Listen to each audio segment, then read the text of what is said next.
Good evening, ladies and gentlemen. Welcome to the March Ordinary Council meeting. I declare this meeting open at 6:03. Kaya Marman, Kaya Yoga, Kaya Bridie, Yana Nook, Nalak Karij Winjialak Nini, Nalak Karij Nija, Buja Bal, Wajak Nunga Buja Nalak Nini, Kura, Nijiye Burawan. The town of Bassendean acknowledges the traditional owners, the Whadjuk people of the Noongar Nation, as the custodians of this land. We pay our respects to elders past and present and acknowledge their continuing culture and the contribution they make to the region. Councillors, I note that everyone has signed their declaration of civic duty and responsibility for the community. I will read out what the councillors sign at the beginning of official meetings. I make this declaration in good faith and declare that I will duly, faithfully, sincerely and with integrity fulfil the duties of my office for all the people in the town of Bassendean according to the best of my judgment and ability.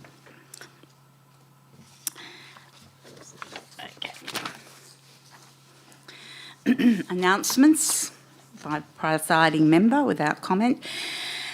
It's a reminder that the precinct structure plan is out for community consultation. Feedback can be given via the town's website and it closes on the 8th of May.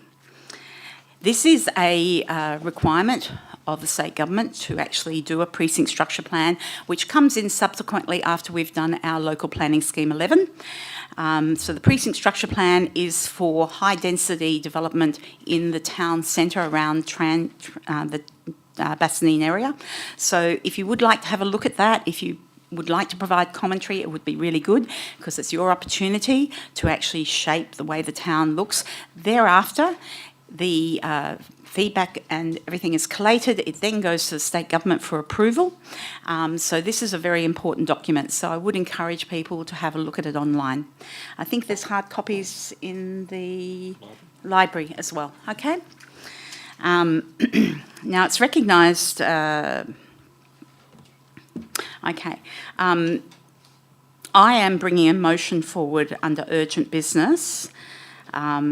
As per 5.51A and BI of the Town's Council Meeting Procedure Local Law 2020 and put forward tonight to be considered tonight, and it will be brought forward on the agenda to be addressed prior to the officers' reports.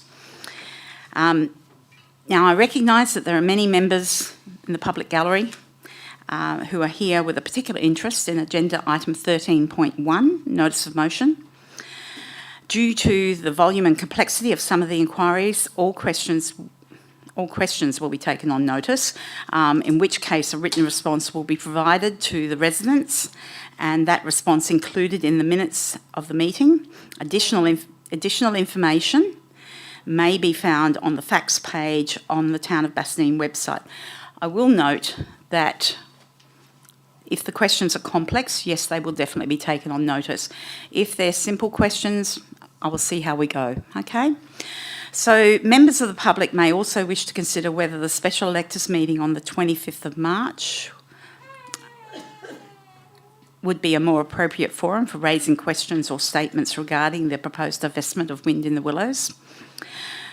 This meeting has been convened specifically to allow the public to discuss the topic and make decisions to be considered by Council at the special meeting on the 9th of April. Please allow me to highlight some of the key points to ensure the meeting proceeds in accordance with the town's meeting procedures and that members of the public are clear on how they can effectively participate. The town is committed to ensuring that meetings are held and conducted in a safe environment. Any person attending is required to be respectful and courteous. Any unruly or disruptive behaviour will not be tolerated. Any member of the public displaying such behaviour will be asked to leave the chamber, which may result in the meeting being adjourned, and that would be disruptive to all of us in attendance here tonight. No media or photos are to be taken in this chamber other than the Town of Bassendean's video and live streaming.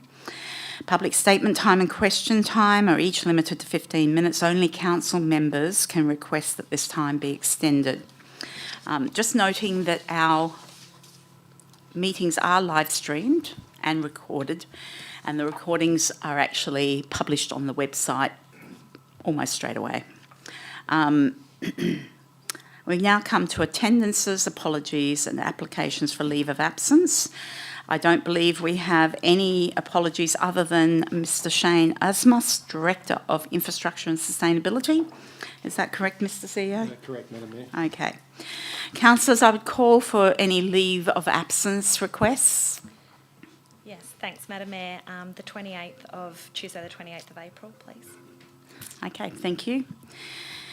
Any other? Councillor Carter. Sorry, this is... Oh,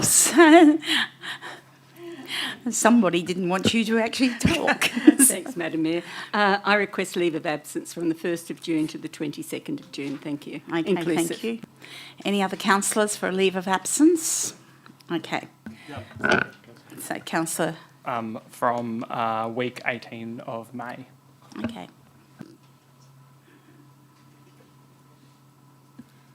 Okay, declarations, we're fine now for Councillor Ames. Yes, Madam Mayor. Do we have to vote and approve the leave for our councillors? We do indeed. So do I have a mover? Councillor Ames, seconder. Councillor Long. Anyone against? I'll declare that carried. Sorry, I'm running off a new format, which I'm just trying to get used to. Okay, so we now come to declarations of interest. Councillor Ames, you're declaring a proximity interest, is that correct? Yes, that's correct, from last week's meeting, which covers over to the decision-making process for this evening. Item 12.5, dog control, just due to the fact that I reside next to one of the parks in question. Thank you. Okay, thank you. Give me a minute. Okay.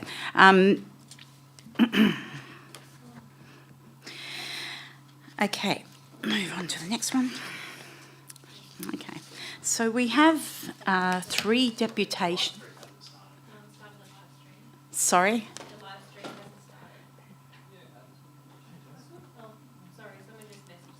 Can I just check with that? Yeah, it's live.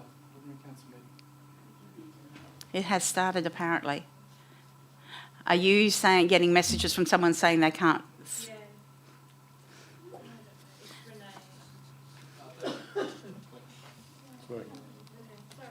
Okay, thank you.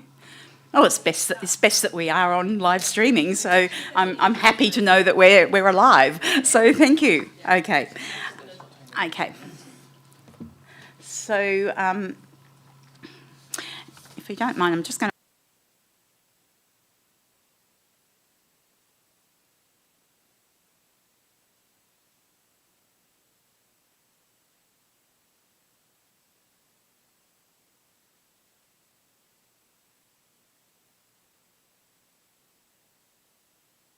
Ladies and gentlemen, I did indicate earlier that there would be an urgent item that I'm going to bring forward. So I have copies of that, which I'm going to have passed around. While we're taking deputations, by all means, you can read that document if you like, but I will go on to deputations and we'll do deputations whilst you may have the opportunity to read that document. Okay, so I have... It was earlier in that... Okay, so I have some deputations that have been sent in online here. One was from Pandora Sullivan. Pandora, are you in the chamber? I am. Okay, if you'd like to come to the microphone, state your name and address. Can we make sure that the microphone is turned on? Someone, thank you. We're just... Is there anything in this motion that you've handed out that I should read before I get... Look, I'm interested in what you've got, but bottom line is that we've got a special electors meeting tomorrow, so I should imagine that there will be some discussion about this at tomorrow's meeting as well. Sure. But I am interested in what you've got to say as well. Thank you, I appreciate that. All right. Good evening, Mayor Hamilton, councillors, town officers and members of the community. My name is Pandora Sullivan of 31 Lord Street, Bassendean, and I am speaking tonight in support of motion 13.1. Thank you for the opportunity to speak. Before I begin, I want to be clear. I don't expect that speaking tonight will change every view in this room, but that sense that community voices are falling into a void is real, and it is not mine alone. Many in the community feel unheard, and if that is recognised or not, it's a sentiment that carries real significance. So allow me to begin. Wind in the Willows has served this community for more than 40 years.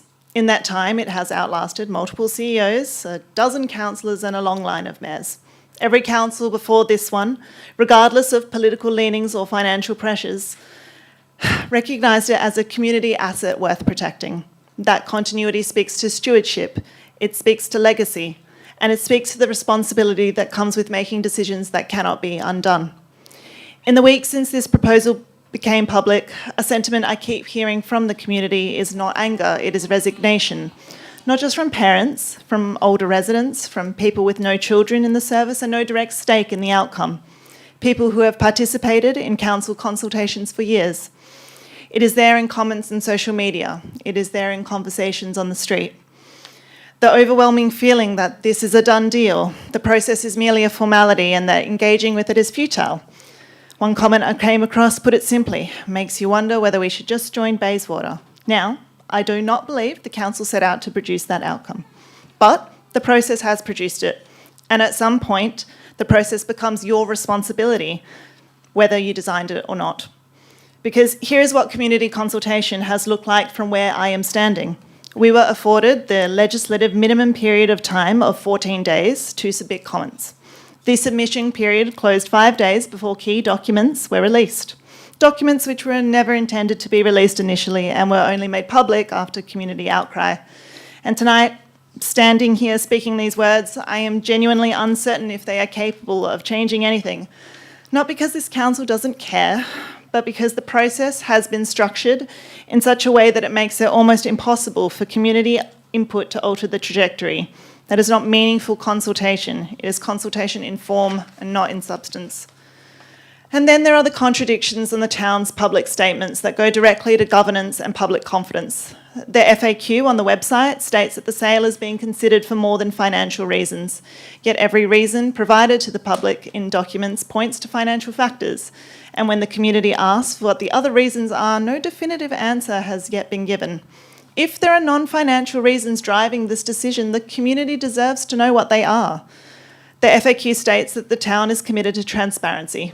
The town's own tenders and procurement page shows a clear precedent for transparent disposal processes, with multiple examples of property disposals conducted through open tender. Nothing in the Local Government Act, and granted I'm not a lawyer, prevented the same transparency for the disposal of Wind in the Willows. The town simply chose not to use the mechanisms available to it. And there has been no public disclosure of the town's alleged withdrawal from nearly $500,000 in fully funded government Commonwealth wage support, a decision I will come to later. If the process is so sound, why does it contain so many contradictions? The administration has done what administrations do. It identified a problem, developed a solution, and brought it to this council as a recommendation. That is its function. But from what the community can see, in the recently released documents, some decisions appear to have been made without formal resolution of this council. And if there are council resolutions authorising these decisions, the community has not been shown them. A July 2025 resolution passed unanimously by this council specifically instructed that non-for-profit providers with similar values to the town be directly contacted and invited to participate in the marketing process. Recently released documents from December 2025 confidential report shows that the CEO identified one particular non-for-profit, reviewed their model and decided not to approach them. The document states that this was because the model was not aligned with the aspirations of the town as determined by council. Well, I have read the available resolutions of the council on this matter. From what the community can see and what I was able to ascertain, there is no resolution that determined that. What is visible is an administrative decision made without vote to exclude a potential not-for-profit from the process entirely. That organisation was never asked, and the FAQ tells the community that the non-for-profit sector showed no interest. But how can you show interest if you were never contacted? In October 2025, this town received approval for a Commonwealth grant worth $476,766, specifically designed to keep services like Wind in the Willows financially viable. The December 2025 report states that the 2 December councillor workshop, the CEO advised the town would be withdrawing from this grant, and that is a significant distinction. Advised, not approved by council, although the community has no way of knowing whether a formal council resolution authorised the alleged withdrawal, because if one exists, it has not been made visible. And if the alleged or planned withdrawal of that grant contributed to the financial losses being used to justify this sale, then the financial case for selling is not as straightforward as the documents suggest. In April 2025, the administration estimated a deficit of $125,000 for the 24-25 financial year. By December, the actual figure was over $361,000, nearly 3 times larger. The documents acknowledge that rising staff costs, driven in part by government wage policy, contributed to financial pressure. That context is understood. What has not been explained is how a deficit known in April came in nearly 3 times larger by December. That gap between what council was told and what actually occurred has not been accounted for in any of the documents the community has been able to see, and these gaps become part of the council's record of this decision. 10 mayors have led this town while Wind in the Willows has been open. Different politics, different pressures, different financial circumstances. Every single one of them made a decision about Wind in the Willows. They kept it. Mayor Hamilton, you are the 11th.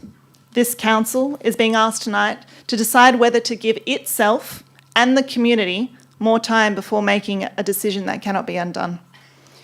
The WA Local Government Minister said publicly this month that amalgamation is on the agenda and that small councils are on notice to demonstrate they are putting their communities first. That is the context in which this decision is being made. And I want this council to understand what the reputational picture already looks like from the outside. This story has attracted the attention of the state member for Bassendean, who is present here this evening, who has posted numerous times publicly questioning the governance of this process. It has generated a petition of over 1,500 signatures. It has been picked up by the media as recently as this afternoon. A community that was given 2 weeks to respond to a 40-year decision without access to key documents until after the submission period closed has made its feelings visible in every forum available to it. This is already a reputational event. It's happening right now. The question before this council tonight is not whether the damage has occurred, but whether its response makes things better or worse. A vote against this motion, in the face of everything that the community has done to be heard, will be read as confirmation that the process was always heading in one direction, towards a predetermined outcome, regardless of what anyone said. A vote in favour is the one remaining action that could demonstrate this council is genuinely listening. When comments are appearing in the community questioning whether this council is worth having, unprompted from people with no stake in the specific issue, that's not a Wind in the Willows problem. That is a governance problem. And Bassendean is one of the smallest metropolitan councils in this state. Its independence is not guaranteed. It is earned through decisions that the community can look at and say, yes, that was done properly. That was done with us, not to us. An officer recommendation is the starting point for a council decision. It is not the decision itself. You are not here to ratify what the administration has already done. You are here to govern. And governing means satisfying yourselves, not the administration, not the community, yourselves, that before you make an irreversible decision, you have complete and accurate information. Motion 13.1 asks for 2 specific things. Reopen the consultation period through to 5th of May and delay the special council meeting until that consultation has genuinely occurred. I do not believe that is a radical ask. It is not an attempt to block change. It is an invitation to pump the brakes before a decision made on shaky foundation cannot be undone. So can I actually ask you to... I'm on my last line. Thank you. Is that okay? May I finish? Yeah. Thank you. This council understands that legacy is not only about what you build, but about the care you take with what you inherit and the reputation you leave behind. Please support the motion. Tonight you have the chance to make sure that when the final decision comes, it is made properly. Thank you. Thank you very much. You're going to ask questions later, aren't you? Yes. Yep. I Okay, don't have any that's fine. planned, but- Okay, thank you. The next deputation is from Jason Pang.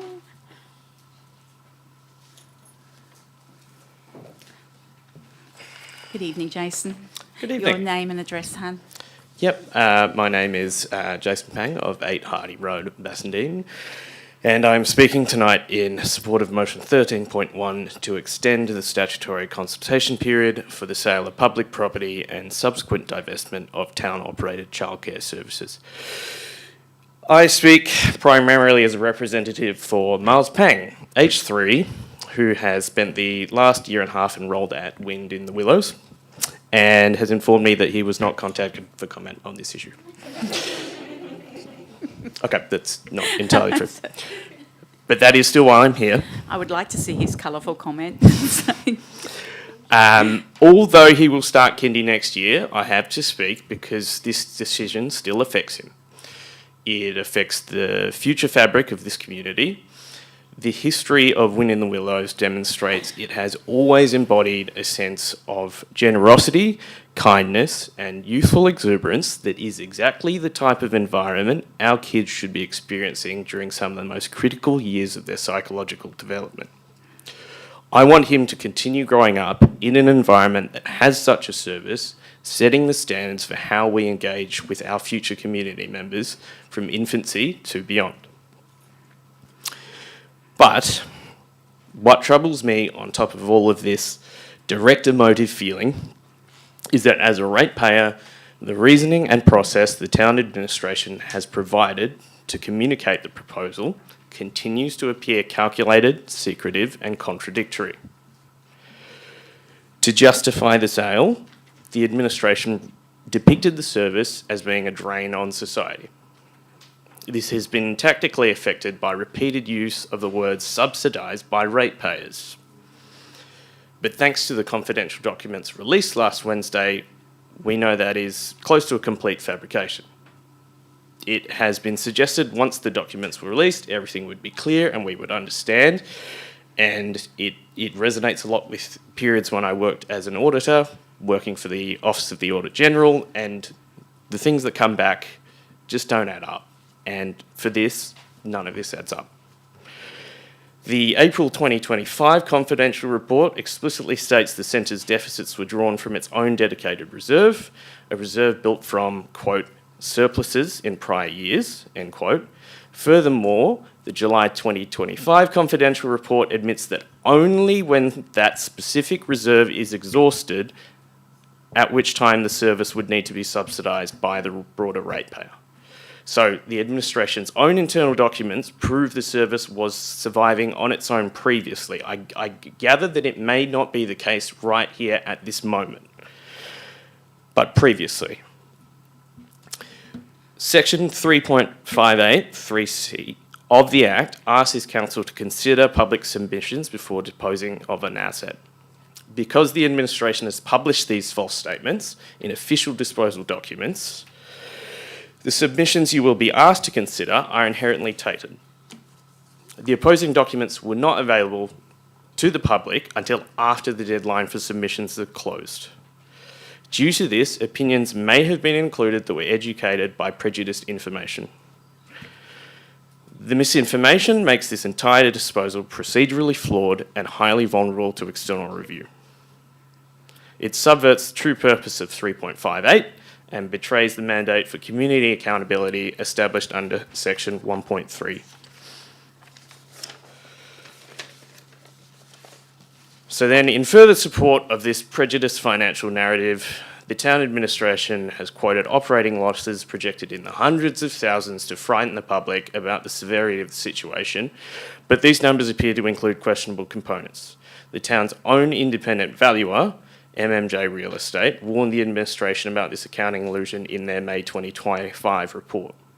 Speaking directly about the town's financial reporting provided for the centre, The valuer stated, "We do not consider these management reports to reflect an accurate representation of the centre's profit and loss or expenses, given they appear to include a significant number of expenses that are only being incurred as a result of being owned and operated by a local government." So I suppose that pleads the town's case, because that it's not only sustainable, it's not sustainable because of local government expenses. But what are those expenses? The valuer calls out how this is happening. They identify the ABC recovery code, which Wind in the Willows was charged $190,000 for the 2024 financial year, which is, by the way, just the only information we have to work with. The valuer defines the components, stating the centres are also charged an ABC recovery, which is an internally allocated percentage of Town of Bassendean service fees such as finance, IT, HR, CEO's office, records, etc. So I'm an accountant, so that makes sense to me. But for those that are unfamiliar, it's a corporate tax. There's nothing unusual about this. It's a common charge and it allows distribution of income from a parent entity to an administration so that their expenses can be covered. But that allocation is usually based off historical results, so it can continue to hurt a department that isn't performing as expected.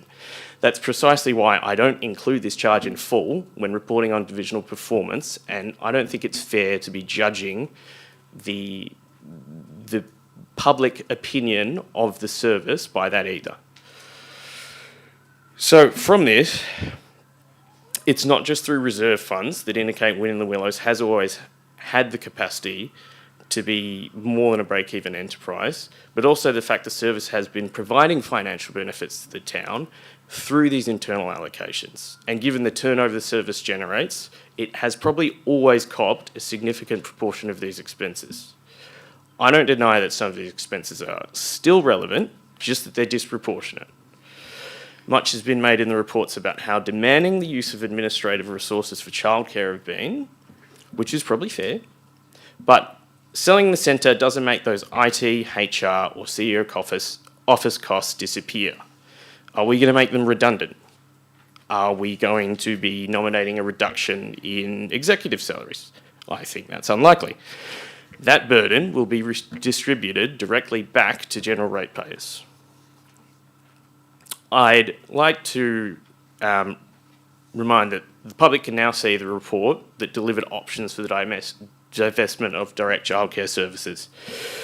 And it included the valuation from MMJ that had the net 10-year outcome selling both businesses as a going concern at $5.92 million, which isn't really that far behind the $6.67 million combined for sale of property and services. So I would love to know why then the online advertising from MMJ Real Estate at the time explicitly stated that the sale was being considered exclusively as a combination of freehold property and business with no separate sale available. And their report also included that there was no interest. So if we're advertising it, how is there no interest in something that wasn't advertised? The end of the EOI report said this was a barrier to entry, so that makes it appear that a price and conditions were set in favour of a particular outcome. And as we've been told many times, everything's been played by the rules, so I suppose that that's all just fine, and if there is anything in that, we'll find out long after. It all just plays into a whole bunch of use of information and a mismatch of power that has me questioning why are we being treated like this as ratepayers. And for that, for the rest of the town community that thinks this doesn't affect them, if we allow these tactics to be used as part of public consultation for community assets, then what happens when they come for a facility you do value? What happens to your park, the place you support, or where your hobby groups meet, or your sporting club? If these tactics work for this disposal, they continue to become the playbook for disposing of whatever stands in the way of administrative interests. So I request that councillors consider supporting the motion to halt proceedings and give us more time for real community consultation. Thank you very much. Thank you very much. The next person I've got on my list is Lucy. Lucy, if you would like to come up, state your name and address. Thank you. Hi, I'm Lucy Shalita of 74 Villiers Street. Lucy, can I Bassendean. get you to move just, face onto the microphone? You just couldn't hear No you. worries, yeah. Lucy Shalita of 74 Villiers Street, Bassendean. Yep. Firstly, I would love to take the Director of Corporate Services up on her proposal of a bubble tea date.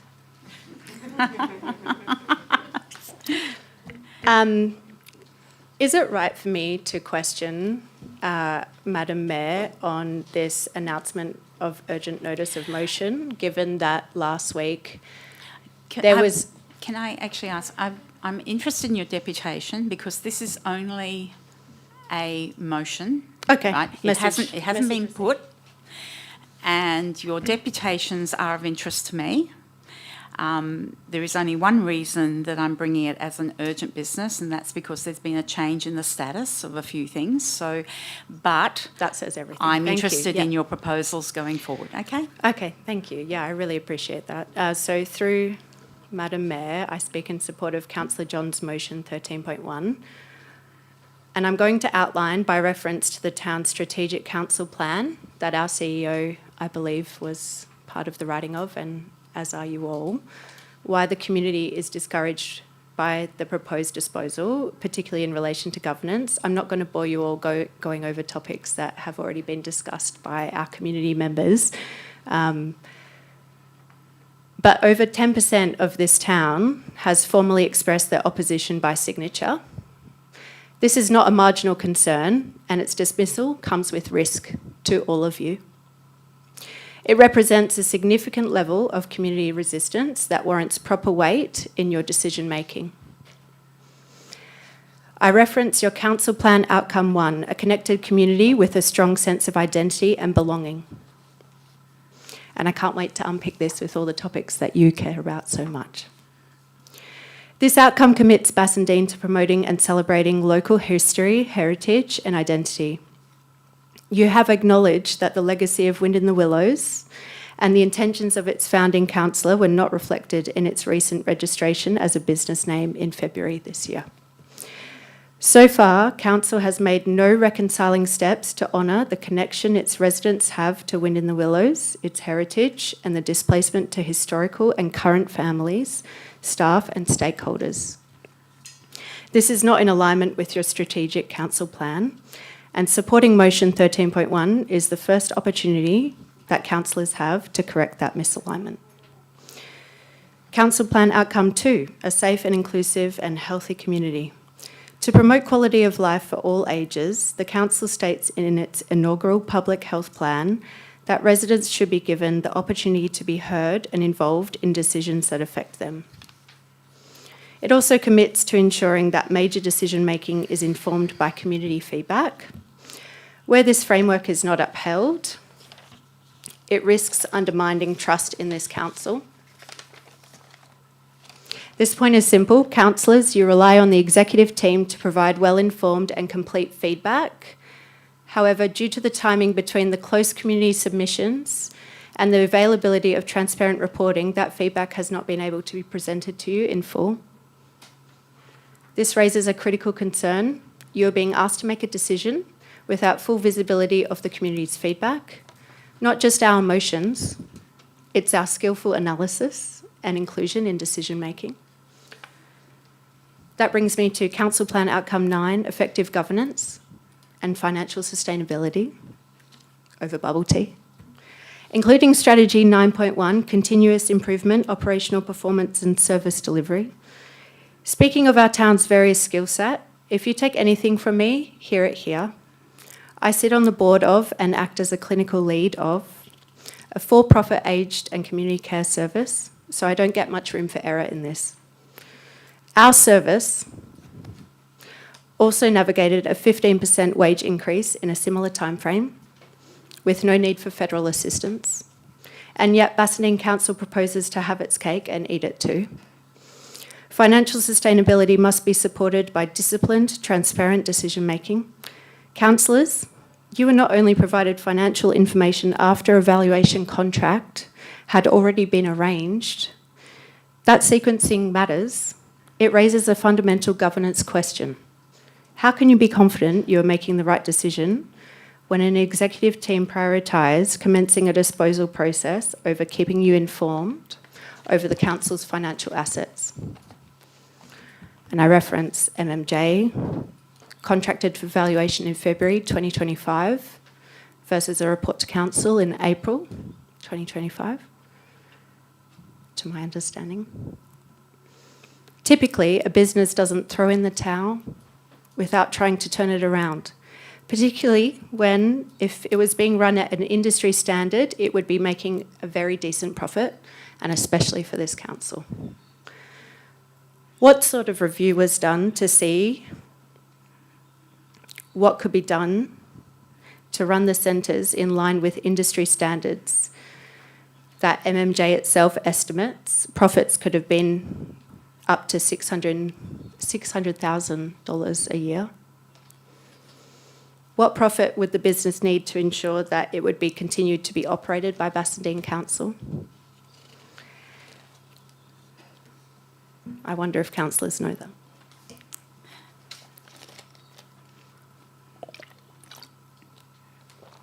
Does any other charge or service generate as much revenue currently as this basic estimate that you have contracted of industry standard operation? If MMJ estimates indicate potential annual profits of approximately $600,000 if operated at industry standard, against that context, what operational review was undertaken to realise that potential?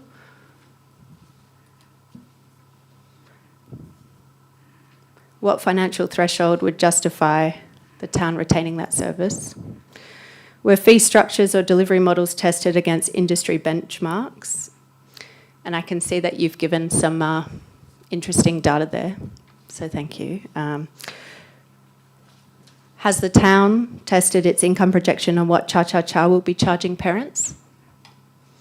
Do you know what Cha-Cha-Cha is going to be charging? Disposal should follow demonstrated efforts to improve performance, not precede them. It is important the disposal process undertaken is consistent with principles of transparency, accountability, and proper financial governance of public assets. I'm critical of the reliance on management reports in managing strategic financial operations. Your independent valuer proposed this as an unreliable market tool. It's in the documents. I hope councillors have read them. It applied its own market tool to determine the business value. Discrepancies in these reports, such as an estimated superannuation increase of 6.9% in 2023, without a service level review, leaves this town with significant gaps in financial analysis. Further, the EOI outcome summarised by Executive in December 2025 identifies Ashfield as, quote, not commercially viable, while also projecting profitability under industry standard operation, significant profitability. These positions are inconsistent and require clear explanation. Executive reports appear to be fabricated to agenda rather than presenting objective facts. There are also unresolved concerns regarding the use of public funding. It is understood the town of Bassendean accepted a Commonwealth-funded worker retention grant intended to support childcare workforce stability while in the process of pursuing the sale or transfer of this service, and aware that the service may not continue to operate. There is concern that the funding may not have been applied for its intended purpose and its benefit may not have been passed on to the workers or utilised in a manner consistent with the intention of the grant.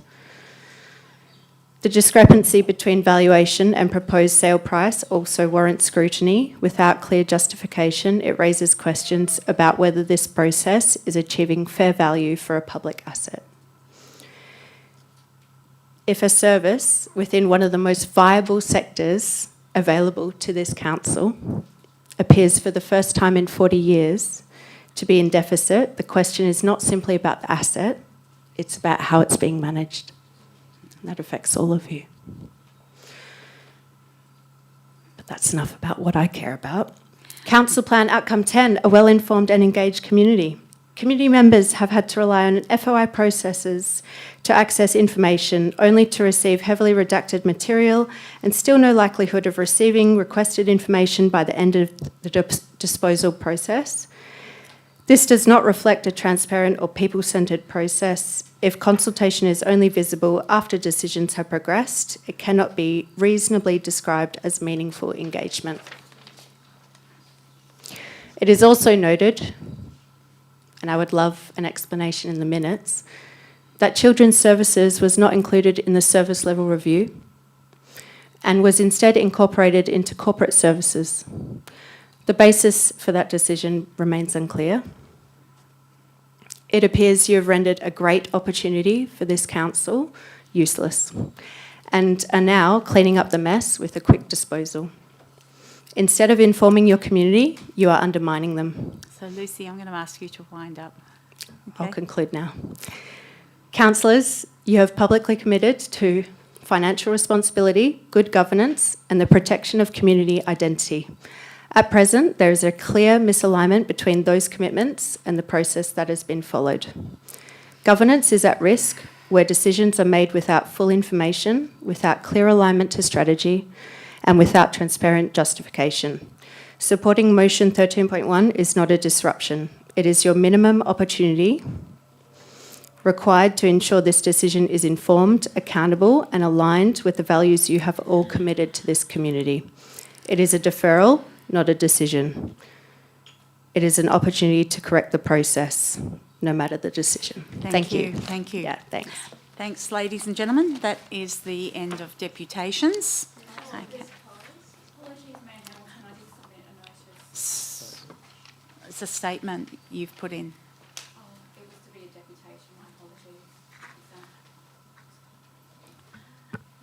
Okay, I have it down as a statement, Cara, but okay, I will permit it. It's not a repetition of the other stuff, is it? No. It's not at all. Okay. No, Okay. No. I am going. I can tell you to as well. allow. It's only 2 pages. Thank you. I will allow it. Okay, ladies and gentlemen, let's move on.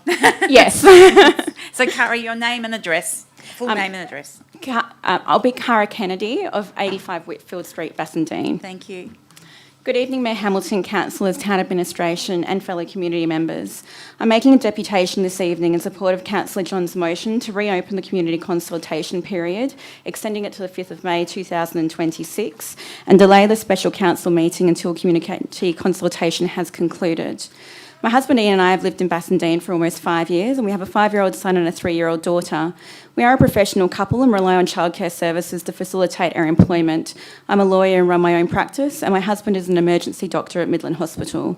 Our daughter attends the Ashfield service and is due to commence kindy next year. We intend to live here in Bassendean for the foreseeable future, although I'm concerned about the direct impact the proposed closure of the Ashfield service will have on our family. My primary concern is that whilst there may be short-term financial gain, the long-term effects of the sale on the economic and social characteristics of our community and our culture are not being properly considered. It does not result in an outcome that is sustainable for our community. The effect of the sale will reduce the community's access to affordable and quality childcare services. Retaining a not-for-profit competitor in the area forces profit-making services to compete against the fees and quality of a not-for-profit service, and this is a good thing. This may discourage unreasonable fee inflation and promote healthy competition for quality of care, which I submit makes other services more affordable and safer for the children in our community. If Council makes a decision which results in the removal of affordable and quality childcare services from the area, this is likely to deter young couples and families from moving to the town or potentially force a parent with young children into the position of a homemaking role when they might otherwise want to return to work. Over time, this is likely to affect the socio-economic characteristics of the area and have a negative impact on economic growth. As residents who intend to live here for a long time, I also wish to see generations of children access the service and benefit from its high quality of early childhood education, promoting children to meet their developmental milestones and set them up for lifelong learning, social and physical wellbeing and connection with their community. I appreciate the town does not want to operate Wind in the Willows any longer, and I have made a proposal to the town to incorporate a not-for-profit association which would have a parent and community-led committee.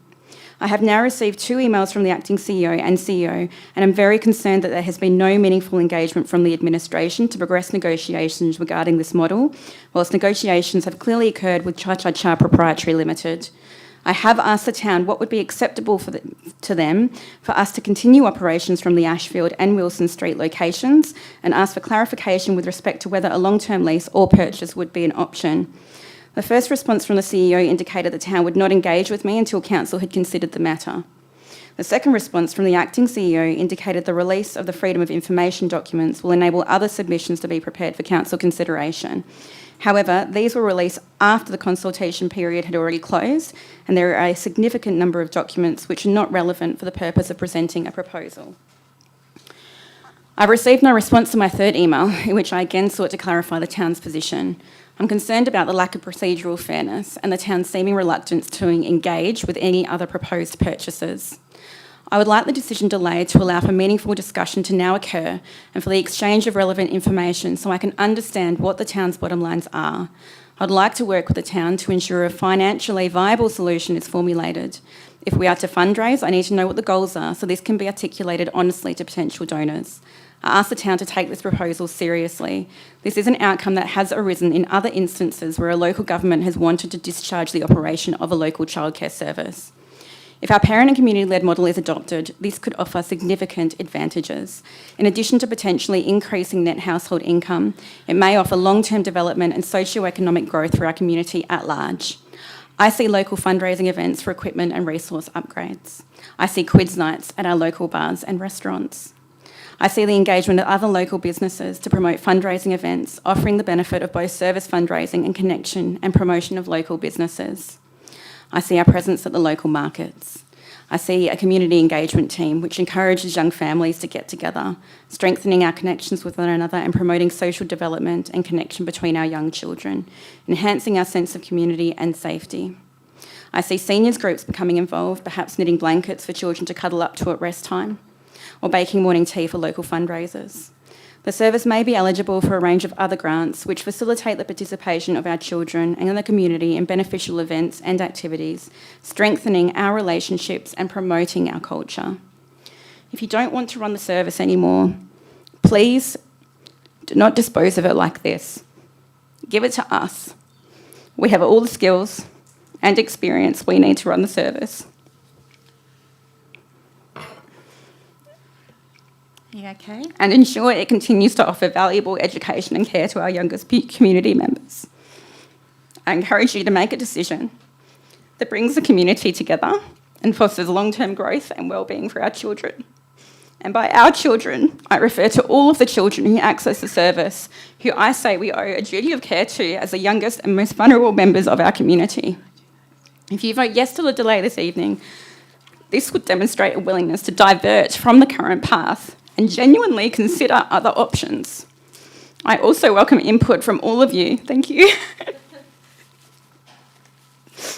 I welcome input from all of you with respect to engaging the administration in meaningful discussion and negotiation. Please delay so we can work together to develop an outcome which could truly meet the best interests of the community on a long-term basis. Thank you. Thank you, Kat.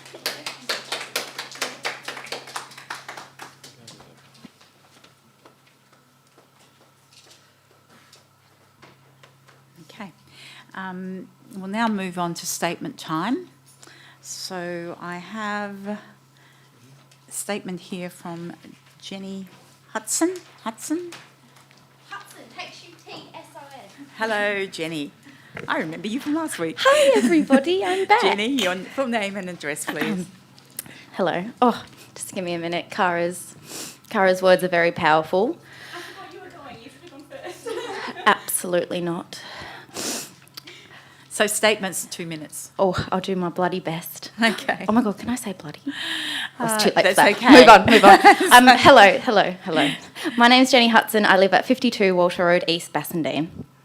Good evening, Mayor, Councillors and Town Administration. I'm once again here to talk to you in support of Councillor John's motion 13.1.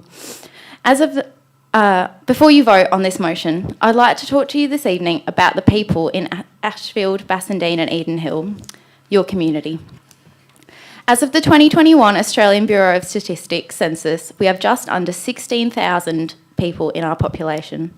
Families make up a quarter of this population, and in those families there are 1,002 children aged between 0 to 4 years old. I'm sure we can expect these numbers to be even greater when the census is undertaken later this year, given our area's growth.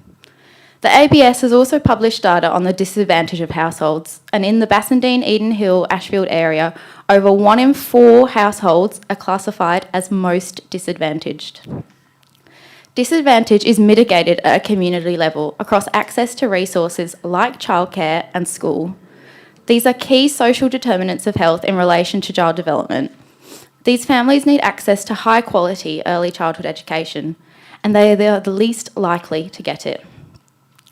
You listen to us talk on the differences between the quality of care provided by not-for-profit and for-profit childcare models. You've listened to us talk on the importance of early childhood development. I would really hope by now that you understand that daycare is more than somewhere we just drop our children off while we go to work. The quality of care they receive has lifelong impacts on their development, health, and socio-economic standing. Many people, including my esteemed colleagues here, have lived in Bassendean for generations. Quality early childhood care is an investment in not only our children's generation, but generations to come. It's clear to anyone who has read the release documents. The town administration values how much money it can make in the short term over the long-term impacts on the community or the children who call it home. Councillors, the disadvantaged families and their children that live in your community rely on access to affordable, high-quality early childhood education. They make up a quarter of our population. So I ask you to please think with these electors in mind and not the town's administration. And I cut a little bit so everyone can have a turn. Thanks. Thank you. Thank you. It's always a pleasure, Jenny. Okay, Bryce. So, Bryce, if you'd give your name and address, that would be excellent. Bryce Campbell, 17 Hardy Road, Bassendean. Councillors, you don't need to make a decision to sell a beloved community asset right now. Well, you kind of do because cha-cha-cha want to get out of it. But that's the key point. You have an option in front of you to pause, to take a breath, to get this right. Because right now, the process hasn't built confidence. It's largely been behind closed doors. Information has come late after the consultation period has closed. And some of it is so heavily redacted, it's not useful. Consultation only opened when it had to, and for the minimum amount of time. This is a decision about a long-standing childcare service and a community asset. It deserves more than the minimum. I've read the reasoning. Other providers exist, costs are rising, staffing and compliance are difficult. Council should focus on core responsibilities. But none of those arguments require a rushed decision. If anything, they require a better one. Other providers does not mean there is no need. Demand is growing, families are growing, 2 working parents is normal. The service exists because it's needed. Costs are rising. That's true everywhere. I just filled up this morning. Oh my gosh. But the cost alone doesn't tell you what to do. It tells you something is worth examining more closely. What are the options? What are the alternatives? What does a revised model look like? It appears like the administration have discarded other options, none of which has been fully tested in public. And there's this idea of core business. If childcare isn't core to the community, what is? This Bryce, just isn't just a service. I'm going to remind you, statement time is really only 2 minutes, so Sure. you have a very long list here. I do, so- sorry. I'll skip some of it. No, thank you. It isn't just a service. It's where parents build networks. It's where trust is built. It's where families get stability when they most need it. It's community connection and long-term socio-economic development. People are angry. There's been a petition with 1,500 signatures. The petition for tomorrow night's meeting got enough signatures in a day. Councillors, deferral is not a rejection. It's good governance. It says you'll slow things down. You'll be transparent. You'll bring the community with you. So the ask tonight is simple: support the deferral, give this the time, transparency and scrutiny it deserves. Because once it's sold, you don't get it back. But tonight, you still have a choice. Thank you. Thank you, Bryce. Okay, the next person is Emily South. Emily, again, name, address, Dr. and Emily, 2 minutes. yeah, Dr. Emily South, 22 Scadden Street in Bassendean. I covered a lot of what Bryce just said, so I'm going to cut this very, very short and just say that, like Bryce has just said, you don't need to be making a decision on this right now. Please support the motion to delay. Deferring the decision is not weakness, it's about good governance. Release the service review, allow proper scrutiny, engage with the community before decisions are locked in. Tonight, you'll set a precedent if you don't slow down this process. The precedent of closed reviews, late consultation, and permanent outcomes to legacy services. Support the deferral, release the information, then decide. Thank you. Thank you. Mr. Dave Kelly.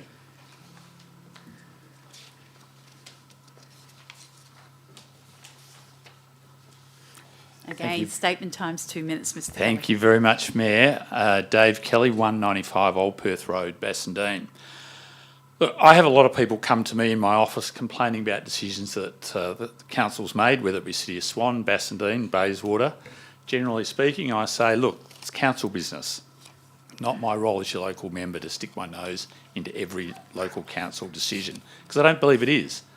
But on this decision, I really had to express my view. Childcare is important. It's not, you know, what colour bin you've got or something else. What park is this or whatever. Childcare is extraordinarily important. It's extraordinarily important to the community. But it's also about the response of the community. I've actually been genuinely shocked and sort of blown away by the response of the community on this issue. It's been overwhelmingly one of surprise and concern. People are baffled as to what's gone on here. So because of the importance of the issue and the nature of the response, that's why I've decided to get involved today. I support the motion to extend the consultation because I think it's the right thing to do. Part of the confusion that people have is just that how so quickly this thing has been advised to the community and how close we are to actually making a final decision. The fact that the town, you around this table, have been considering this issue for over 12 months, it would appear, but yet the people behind us and the people in the community have only known about it for a couple of weeks. It really isn't good enough. In my view, you've set in train a perfect process if you were dealing with a spare truck, bit of bricks and mortar, an asset that no one particularly cared about. But you're dealing with people's lives, you're dealing with people's children, you're dealing with a service that this town has provided for 40 years. 40 years. Door knocking over the weekend, someone told me that they prayed about this issue at the Anglican Church. The Anglican Church actually started this service 40 years ago. So that's what's, you know, it's people that you're impacting upon. This isn't the disposal of some surplus asset. No one, you know, people here appreciate the work of the staff in those centres, but I don't think you understand just the impact that you've had on the staff. Every organisation should believe that its people are its most important asset. The staff feel as though they've had a real kick in the guts, to use that cliche. They slave away for not a lot of money to provide high quality care to the young people in this community. They knew nothing about this until a council officer walked in and told the staff that there was a buyer on the horizon. So, Mr. Kelly, I'm going to ask you just Yep, to... absolutely. So I just ask you to consider the impact that you're having on the staff in the centres and on the impact of the rest of your staff. Your staff should feel as though their jobs are secure in the sense that they won't have their jobs pulled out from under them one day without consultation. What you've done at the Wind and the Willows That's exactly what you've done to those staff. You've pulled their job out from under them without any consultation. That impacts not just them, but all of your staff. So it's a great service. It's run for 40 years. You're smart people. You can figure out how to run this service in a profitable, sustainable way, the same way your predecessors have. Currently, you risk reputational damage to the town for a quick sale. Thank you. Thank you.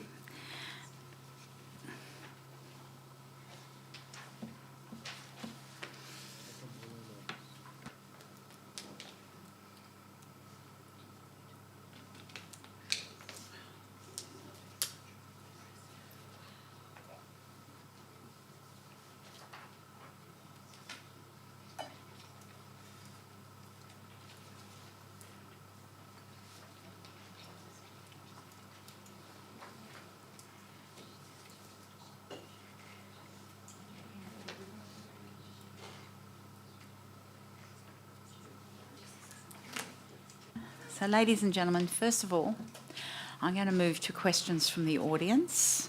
Okay. So,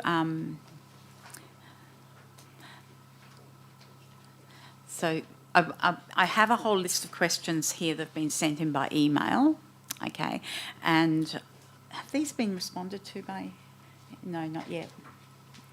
No, they only closed at midday today, Okay, and there's right. 25, Madam Mayor. Yeah, okay, thank you.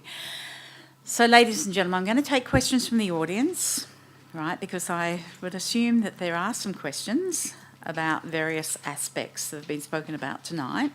So, Bryce? No? Okay. Is it Bryce getting up? Yes, Bryce. That's what I was going to say. There's a few more people in the audience that I'd like to make statements. Okay. So, if you want to have a question, if you'd put your hand up and come to the microphone.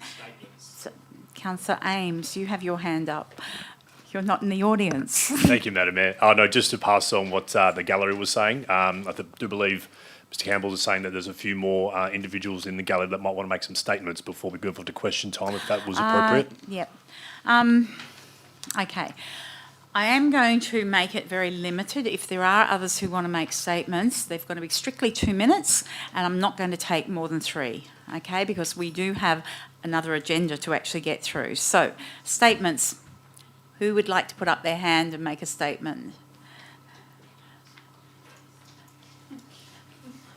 Okay, no?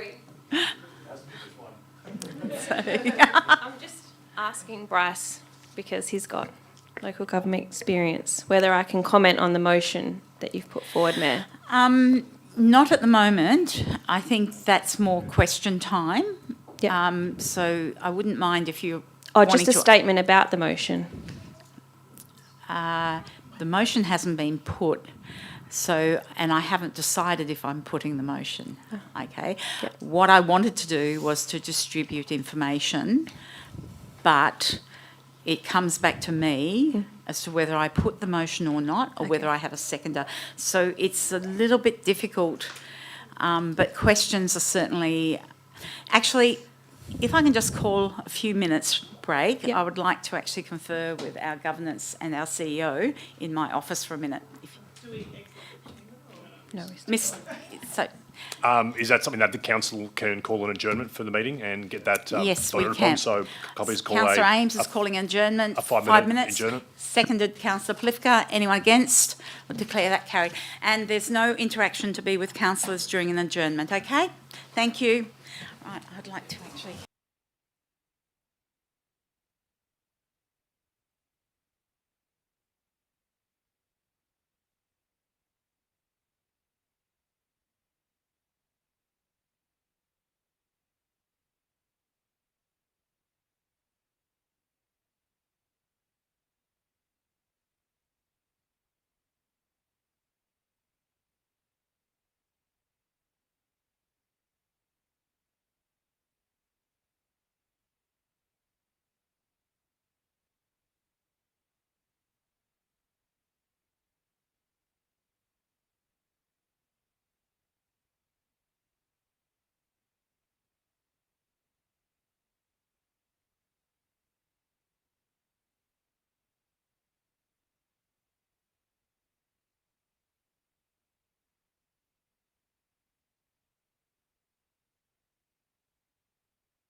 Ladies and gentlemen, I'm going to call the meeting to order, right?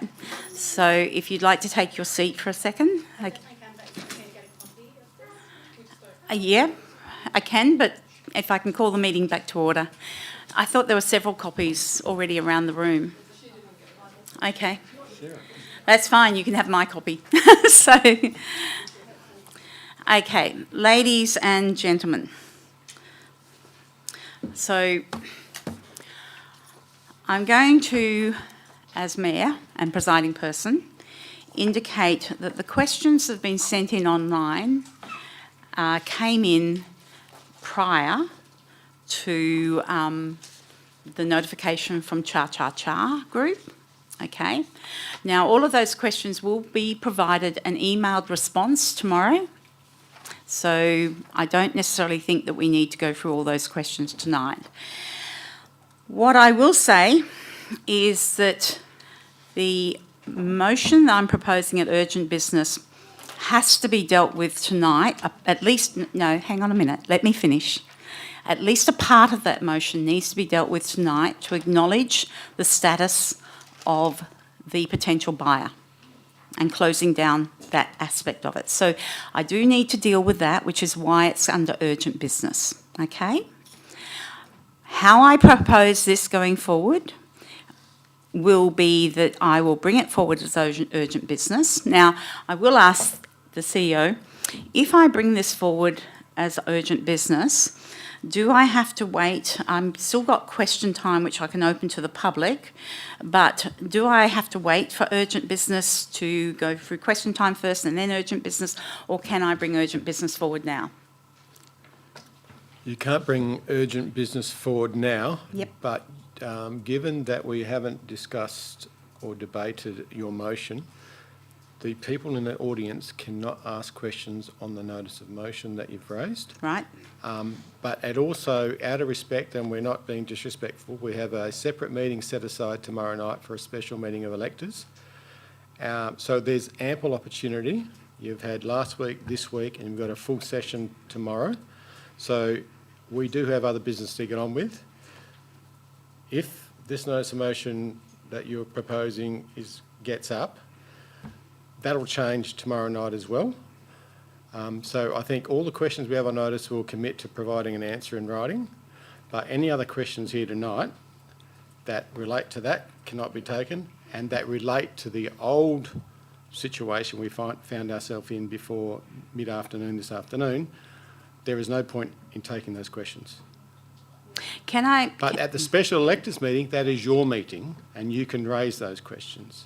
But at tonight, with respect, there is nothing more to be gained from those questions, and I'd ask you to have those tomorrow. That way, we can get on with what is another agenda, because there is more things going on in the council than one item, which is Winnie the Willows. Okay, ladies and gentlemen, It's not a question about, I mean, it is about that. Pardon me. Pandora Sullivan, 31 Lord Street. Will we know the outcome of your motion in time for tomorrow evening's specials? Will that be... I would hope so, but I can't say for sure because it depends on the people around my table. But that there will be a forum to deliver that information to us over on the town website? Well, I'm hoping that you will still be in the room. So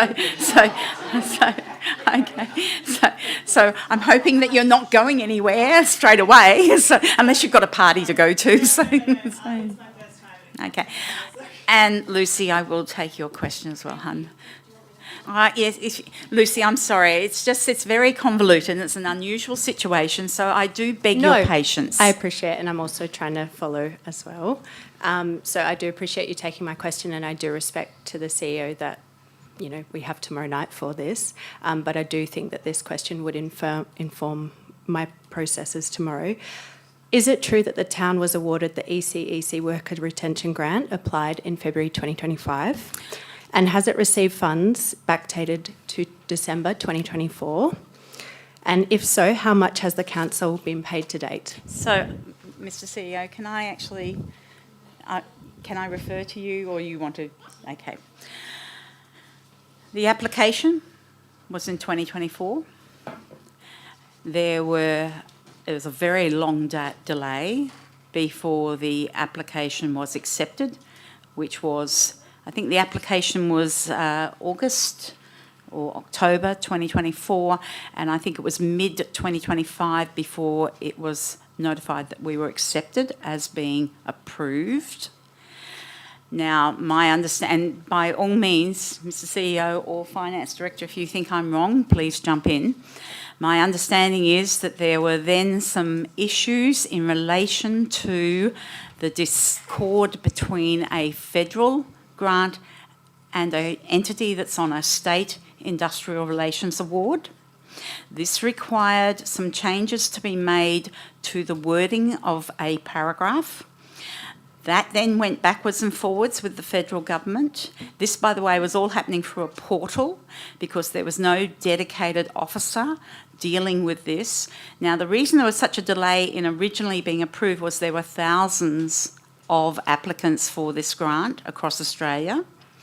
So when this discrepancy, if you'd like to call it, came to light, there then had to be some changes to the paragraph, which then required some changes to the enterprise bargaining agreement, which also required the union to actually approve those changes, which then went backwards and forwards, and that went back to the federal government. Now, my understanding is that the amount that has been quoted in this chamber is incorrect. It is well incorrect. I am also told that the amounts that came into the childcare account, because they did not come through a process that we thought they would come through, they came through a childcare account in small differing amounts over a period of about 2 months, and there was no reconciliation of what was being paid for, nor has any reconciliation been paid to date. So the amount paid thus far is much less than what has been quoted in this chamber.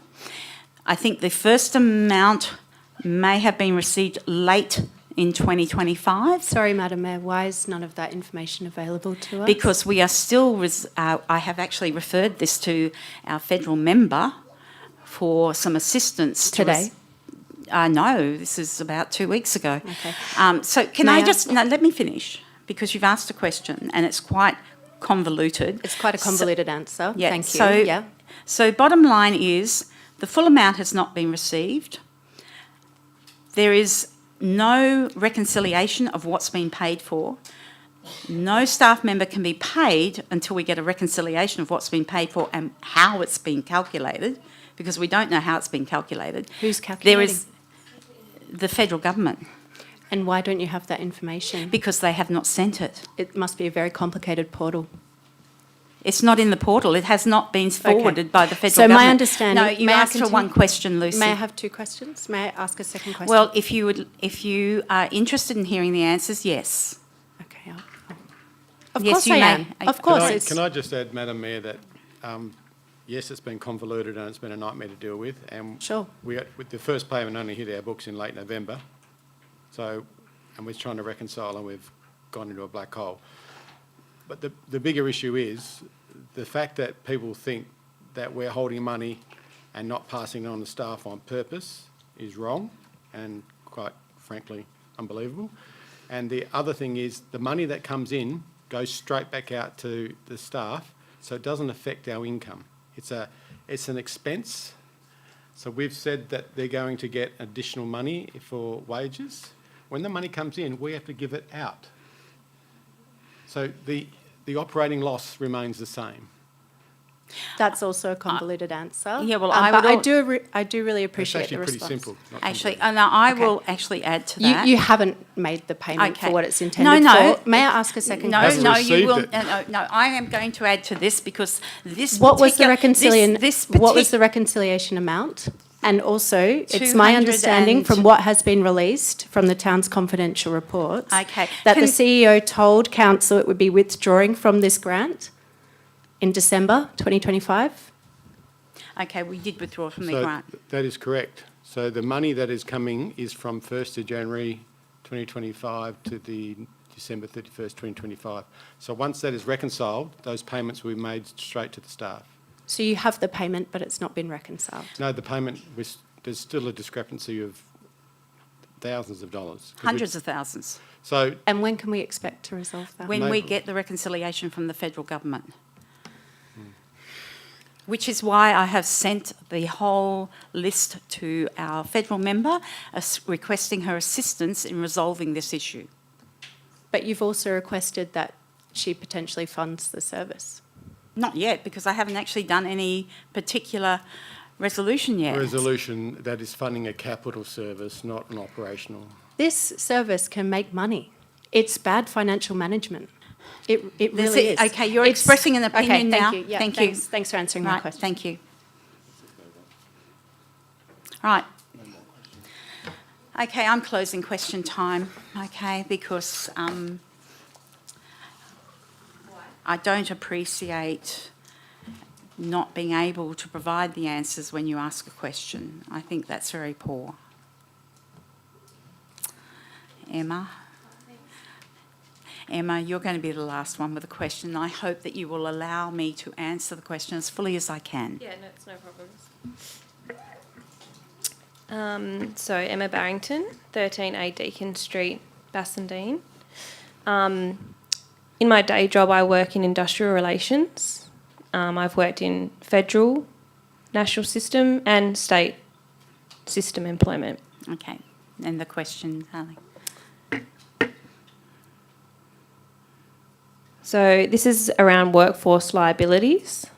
So I understand we've got new motions and we've got other things that were happening.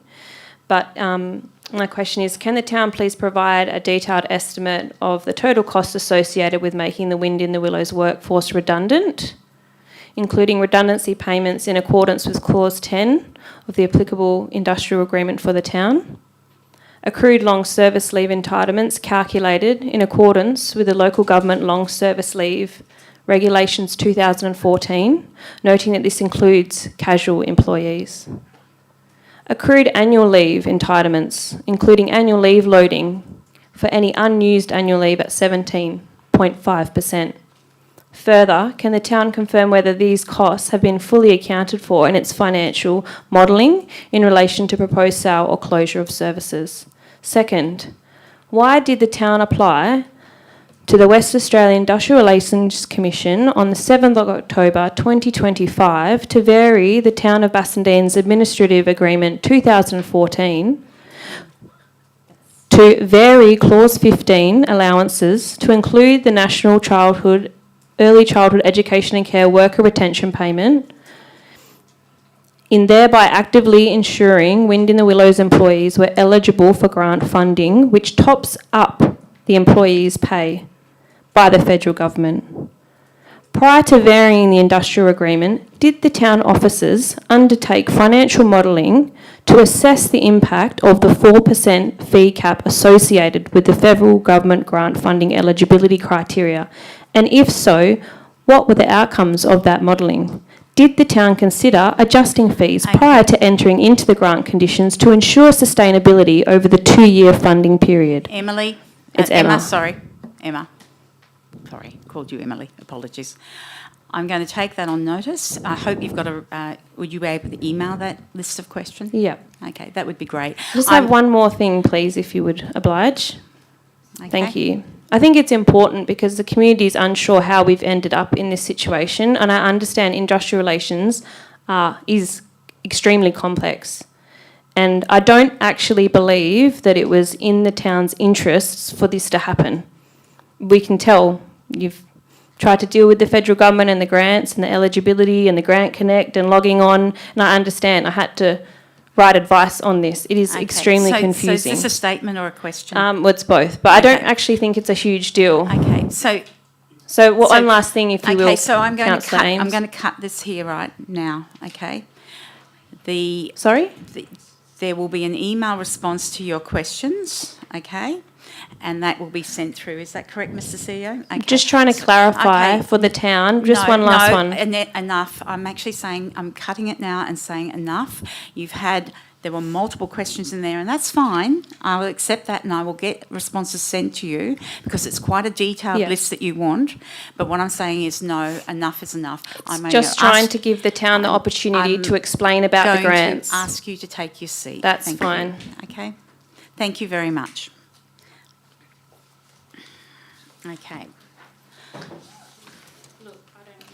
So, ladies and gentlemen, we will now go on to item 9, which was petitions. So a petition was received by the administration regarding CCTV. The petition was not accepted. However, the issues raised have been considered within item 12.6, which is a report that's to be considered tonight with an officer's recommendation. So the mover of that petition was Manuel, and Manuel did a presentation last week. We'll now move on to item 9, confirmation of the minutes.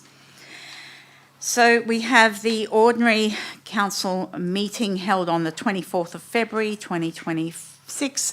I'd like to have that received and confirmed as a true and correct record. Can I have a mover for that? Councillor Polifka, a seconder. Councillor Ames, do I have anyone against? I'll declare that carried. There's nil business deferred from a previous meeting.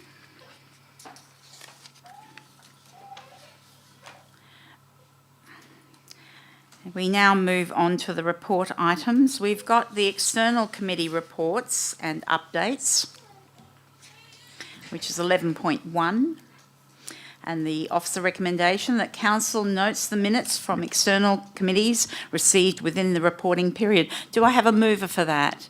Councillor Carter, a seconder. Councillor Burke, anyone against? I'll declare that carried. So we now come to the urgent business that I have brought forward. So I would like to present a motion to be considered as urgent business as per 5.5, 1A and B1 of the Town's Council Meeting Procedures, Local Law 2020. A copy of the motion can be seen on the screen, and there are hard copies available for councillors and attendees. So I will make sure that there is an additional copy for Lucy, I think, needed a copy. Okay, good.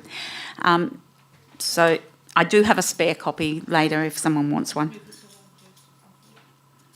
Sorry? No, it's for us. It's for us. It's for the minute taken. Okay. Okay. Now, I am going to read out a change in the hard copy that you've got there.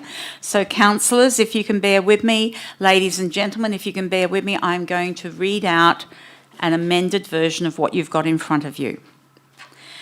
So, motion for this meeting that Council 1 notes the significant feedback of community members relating to Wind in the Willows and the request from Cha Cha Cha Group to formally withdraw from the public disposal of Wind in the Willows, that should be,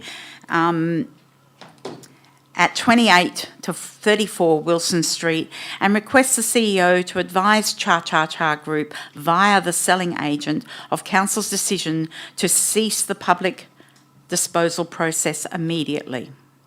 So that means the public process will stop. The next part is as written, authorises the Mayor and the CEO to formalise a funding request as attached to the federal and state governments seeking in principle agreement for the provision of funding commitments where said funding is intended to attract not-for-profit organisations through a public expression of interest process to redevelop a new fit-for-purpose modern early childhood education and childcare facility at Ashfield Reserve. Now, in consideration of some of the comments tonight, I am going to not proceed with point 3 and all of those additional points in point 3. So that will come out. That's just point 3A and B. Yep. Okay. Point 4 will be changed and amended to request the CEO to provide an updated report at the next ordinary council meeting, which will actually be April. Okay? Just for the gallery, what date in April will that be? Hang on a minute. Sorry? 28? Okay. Right. So that obviously provides a significant amount of time. Okay. Then the last dot point remains requests the CEO cancels the special council meeting on April 9th, 2026. Now, ladies and gentlemen, the special electors meeting is still proceeding tomorrow night. So there will be obviously there will be some ability for you to ask questions, okay? But what I would like to do now is I would like to present this motion and move it, and I'd like to ask councillors if there is a seconder for this motion. Before questions, Madam Mayor, are we able to ask any questions in regards to your motion and why you've put it together and how you've put it together? Yes, you can. Sure. But it would be probably beneficial to find out if I've even got a seconder, because if I don't have a seconder, it's not going anywhere. If I can ask a question in regards to your motion. Okay, Councillor Ames. Thank you, Madam Mayor, and through you. Would you have any objection to also remove point 2? I would. You would have an objection to remove it? You would like to keep it in your motion? Well, I think that it would be advisable to at least reach out to our federal and state members, and by having that in there, then the officers can provide some information, updated information in April at the OCM.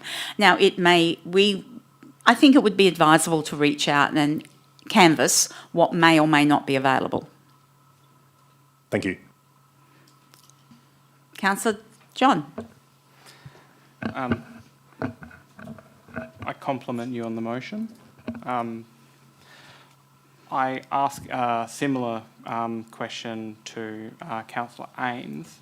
On point 2, would you consider bringing that to the next OCM? Because I accept the urgency of points 1 and 5 as per the meeting policy which you spoke to earlier, cannot wait for inclusion in the ordinary minutes.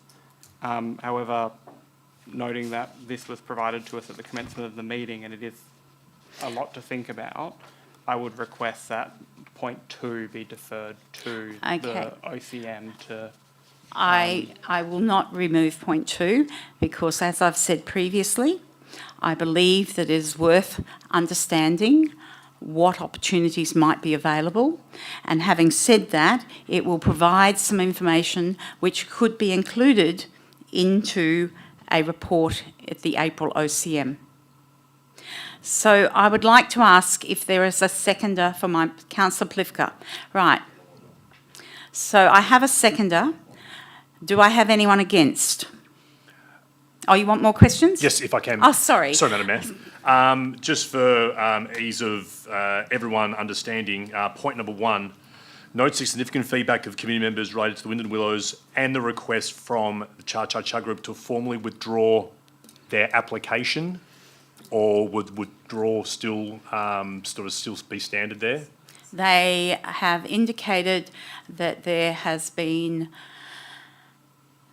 some disruption to their premises in Bayswater, and they wish to withdraw from the entire process. Okay, thanks for that information. Okay. So I have a seconder, and if there are no more questions, councillors, are you assured of what you're voting on? Are you...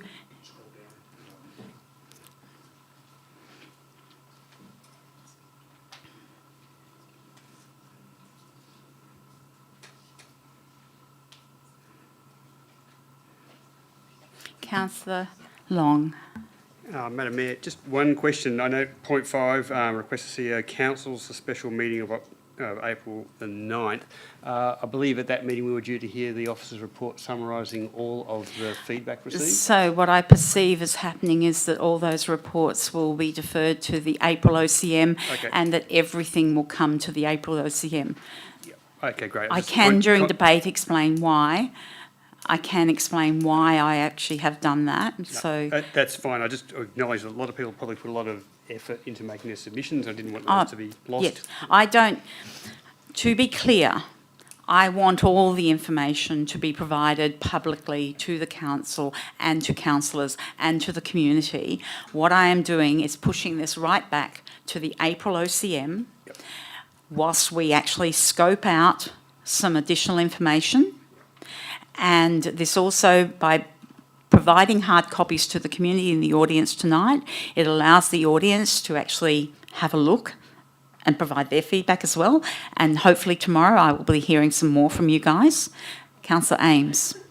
Thank you, Madam Mayor. Obviously, this has been up for urgent business, but normally all notice of motion normally have an officer's or an administration response. Is there an opportunity for that to happen for the notice of motion that's been amended up on the screen? I can only ask the CEO to provide his feedback, but there has been no time, given the timeline of what occurred today, there has been no time for the officers to provide a report, which is why we have an urgent business category in our agendas. So, Mr. CEO, did you wish to provide any commentary on this? Thank you, Madam Mayor. And noting the removal of 3A and B, I have no issue at all with the recommendation as it stands. In fact, getting the extra time, there was 246 submissions in the public notice period, so that gives us additional time to write the report. And given the special meeting of electors is tomorrow night, will there be likely to be notice as a motion? It gives us further time to consider those for the April meeting. Thank you, Mr. CEO.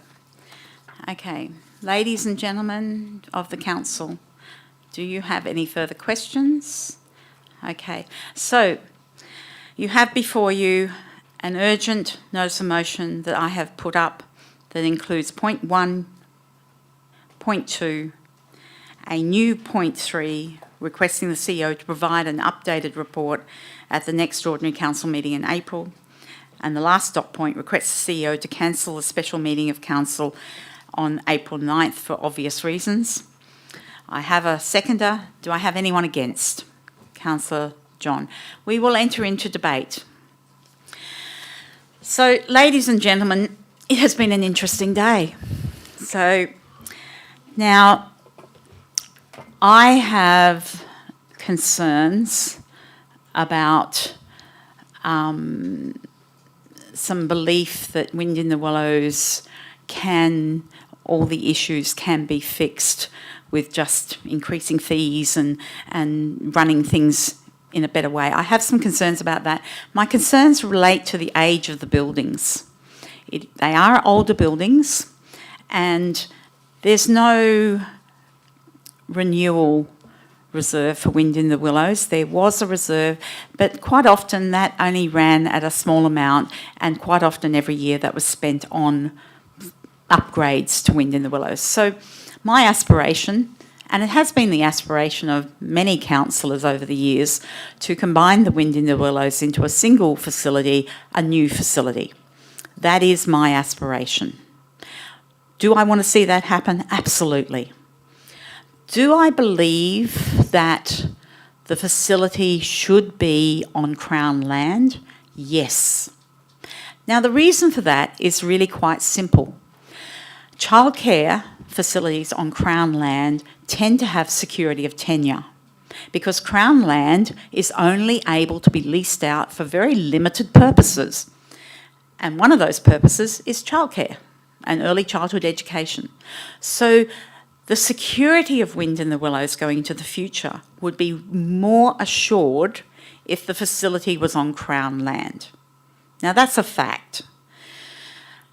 The land itself, Wilson Street site itself, is within 800 metres of the train station. It is land that is, as Minister Carey has said, 800 metres within the train station is where the state government have their TODS development program and where they want to see residential development. There's no secret in that. That has been a state government aim for some considerable time. This council has supported that aim in the past. So I have fears that if you leave Wind in the Willows on freehold land at Wilson Street, that sooner or later, I don't know when it will happen, but sooner or later, that land will become so valuable that whether it's managed or run or owned by a not-for-profit or a for-profit company, it's quite likely that sooner or later that land will become so valuable that it will be disposed of. Now, we see that in I read a recent one where a piece of land, it was in the paper day before yesterday, a piece of land was donated and used to for children who've come in from overseas to have operations. It's been 20 years used for that, and it's freehold land, and it's now the not-for-profit runs it, and the not-for-profit is now selling it. So this is something which people don't think about, and I'm saying to you, let's think about these things, and let's really decide what is in the best long-term interests of the town. Many people in this room have argued about wanting to secure the future of Wind in the Willows. Well, if you want to secure the future, you want to secure it long term. So I have put forward some ideas, and these are only my ideas. And I've taken out the parts because I am aware that making a decision on some of these things tonight would probably rob you of the opportunity to have input. So you've got in black and white what my ideas are. You can question me forever tomorrow night on this. You can ring me if you want to and question me about this. I'm okay with that. But what I want is to move the parts of this that need to be moved, which is in relation to stopping the disposal process now. If this is passed tonight, the disposal process stops. There is no disposal going forward as it stands with this motion the way it is at the moment. Will there be a report about this in the future? Yes. What that report has in it, I don't know yet. I will emphasise that this council had made no decision about disposing of the Wilson Street site.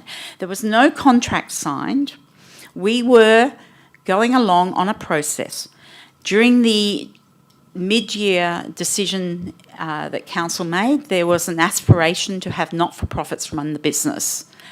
That didn't happen. The not-for-profit industry wasn't particularly interested. So I understand that, because not-for-profits generally want things gifted to them because they don't have a lot of money. To gift that land at Wilson Street, I don't think is appropriate. What I do think is appropriate is to find a way to have a brand new facility built. So this is where we're going to aim if I have my way, but I am only one of 7 votes around the table, and I don't always get my way. In fact, very, very rarely do I get my way. So I will see where this goes. I will see what the collective thinking around the room will bring to me, because collective thinking often produces great ideas, and I'm a great believer in that. And I will see what our administration will come back with, because despite the negative comments, our administration are very good and they're very efficient, and they have run a very good Wind in the Willows for many, many years. We did come undone from about 2023 onwards. We did come undone. There are multiple reasons for that. The councillors around the table are aware of what those reasons are. I take on board that some of the community may not comprehend those full reasons, and I would hope that we unpack that over the next month. So I would now pass to Councillor Polifka. You were the seconder. Yes, that's correct. I'd like to defer my debate until the end. Thank you, Madam Mayor. Thank you. Councillor John. Thank you, Madam Mayor. Well, I again also thank you for the urgent motion. I think it's an important issue that we discuss. And I agree with points 1 and 5 immediately and would foreshadow support for those now and a potential amendment should it come to that. The point that I would make is that point 2, the last part of that makes a judgment about what an EOI process to develop a new fit-for-purpose modern early childhood education and childcare facility at Ashfield. That is, again, making... That would be, if we make that decision tonight now, urgently, without reports, without community questions, we would be robbing the community of a consultation again. Okay, so I can actually amend that.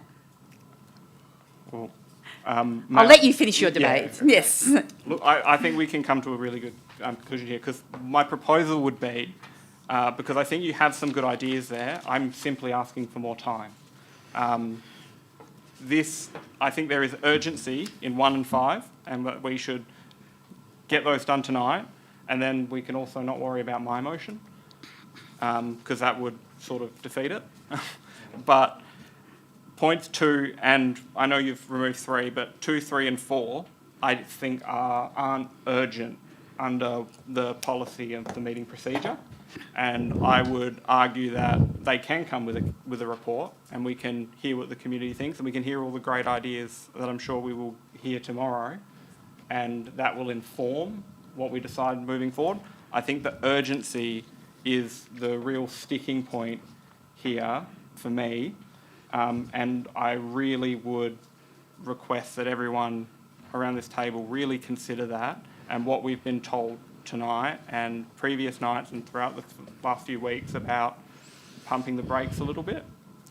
I think we've got an opportunity here. I think this is a good outcome, and I'm sure that we will collaborate with our state and federal counterparts. I think it's a terrific idea to do that. I would just like some time to really consider how we do that as a collective. Okay. So, councillors, before we proceed, point 2, I would like to delete the last 3 words, at Ashfield Reserve.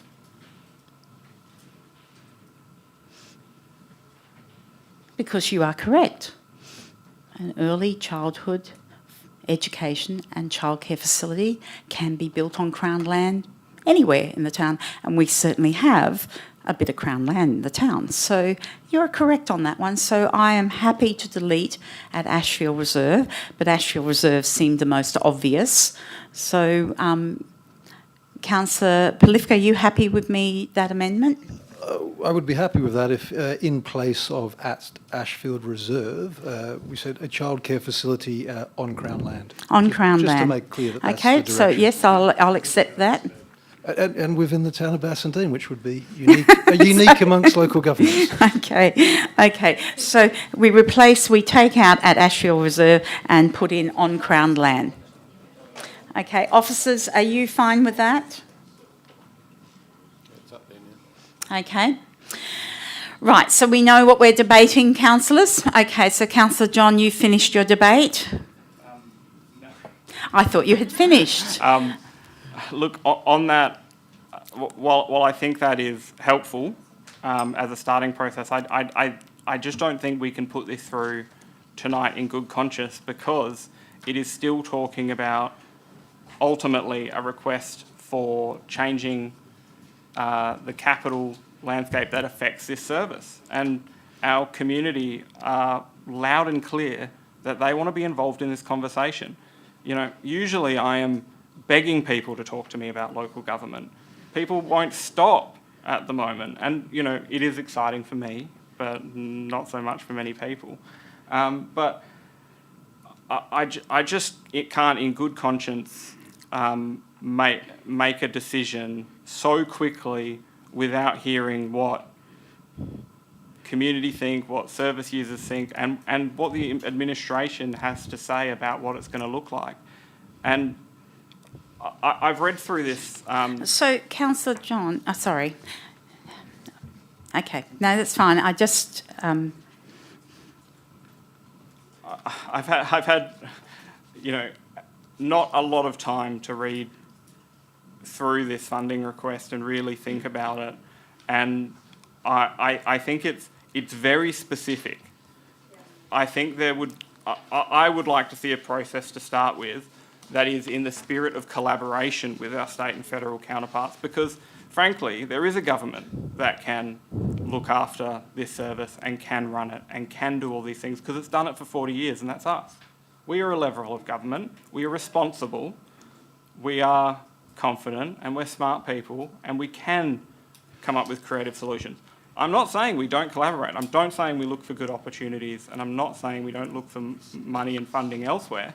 What I'm saying is that this is a decision for us. We don't need to make it right now.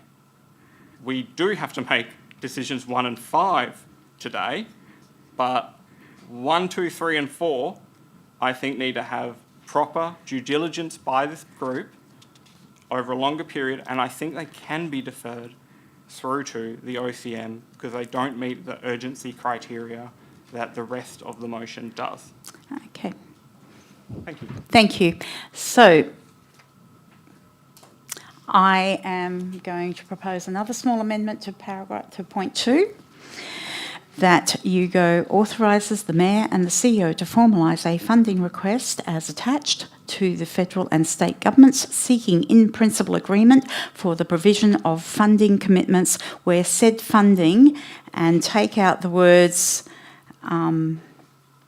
is intended to, take that out and put may attract not-for-profit organisations through a public expression of interest process to redevelop a new fit-for-purpose modern early childhood education and childcare facility on Crown land.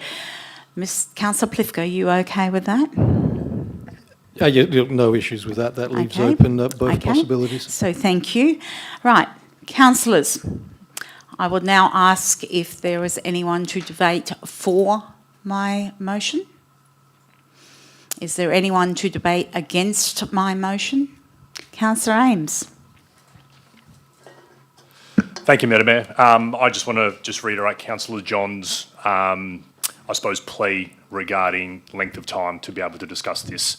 Urgent matters, point 1, point 3 and point 4, happy days, no dramas at all. But if we are to continue to support what we're doing, with everything that we've been hearing the last couple of weeks and tomorrow, I think we can pump the brakes for another couple of weeks in regards to point 2. No concern about it, but to push the rubber stamp on it now, it's the only concern that I have. So I appreciate you listening to what is a very commendable notice of motion. So thank you, Kath. Thank you. Councillors, any more debate for and against? Councillor Plifka, you wish to debate? I do. Thank you, Madam Mayor. Look, I mean, who wouldn't want a new fit-for-purpose facility somewhere in the town of Bassendean on Crown land? I mean, I think everybody can agree that that's something which is a worthwhile endeavour. In terms of what is the urgency, well, we've got the momentum at the moment. The community is engaged. I think that whilst we're all discussing this issue, we might have the opportunity to make some real change here. If our state and federal counterparts want to come to the party as well, then I think we can do something, and we can probably do something in the near term. I've sat here on both weeks, and I've listened to the deputations. I've got a feel for what the community, through these deputations, is indicating that they would like. Now, having an expression of interest process, which includes the possibility of a not-for-profit organisation, to my mind, and my reading of that point 2, is that would accommodate proposals of the kind that were presented to us tonight through Kara's rather powerful deputation, where she indicated that that's something which the community was looking to do, that they may well incorporate a not-for-profit, and that they believe that they had the skills to successfully run such an organisation. So this motion leaves open the possibility for what I've heard over the past 2 weeks is what the community would be interested in. So no I'm interruptions from the audience at all. I'm simply confirming what I've heard in terms of the deputations. I've heard that there was community interest in establishing a not-for-profit. That occurred tonight. You were in the room when that was said. So I'm not going to dispute No, that. excuse me. No interruptions from the audience. We are in debate, and an official council meeting does not permit interruptions from the audience during debate. So please adhere to the local government regulations in that respect. So Thank you. this proposed resolution would, to my mind, allow for such proposals to be put. That would be put on an open playing field where not-for-profit organisations, regardless of whether they originate from the town or elsewhere, could put forward their proposals. There might be an excellent not-for-profit organisation that we're unaware of that puts their hat in the ring and will deliver excellent services. In terms of the other deputation, sorry, I forget your name, the gentleman that formerly was at the OAG, did indicate that in the report they had identified some structural issues in terms of local government's ability to deliver these services. If a not-for-profit doesn't have those same impediments, isn't driven by a profit motive and is appropriate in the views of the community, then why wouldn't we explore that opportunity? So that's why I would commend this motion, which rather than just leaving this up in the air, gives a clear signal of where this council wants to take this matter going forward. May go, where they may. Well, they may. Well, obviously what we want is the feedback, but we're setting up the framework where we can receive that. And I think that that caters for all of the deputations that I've heard. And so in my view, it's sufficiently flexible to cater for anything which may arise following the electors' meeting tomorrow. So I Okay. would commend the motion. So thank you, Councillor Plivka. I will close now. Thank you very much. I'm closing. You made an amendment after I've debated. Can I make a point about that amendment? You may make a point. Yep. The attached funding request mentions Ashfield Reserve 7 times, which has now been So removed. that is actually something that can be removed because the actual point has now been removed. There is no problem in actually changing that because you're authorising the Mayor and the CEO to formalise a funding request. Now, clearly, if we've removed Ashfield Reserve from the point in the motion, that can be removed from the actual attachment. The motion says as attached. I really urge that we delay this because how are we going to live amend the entire attachment and? Well, possibly to try and make you happy, we will. So, okay. This isn't about me, Madam Mayor. Okay, so basically that's an easy fix. I can propose another amendment. We can remove, as the CEO has suggested, remove the words from point 2 as attached.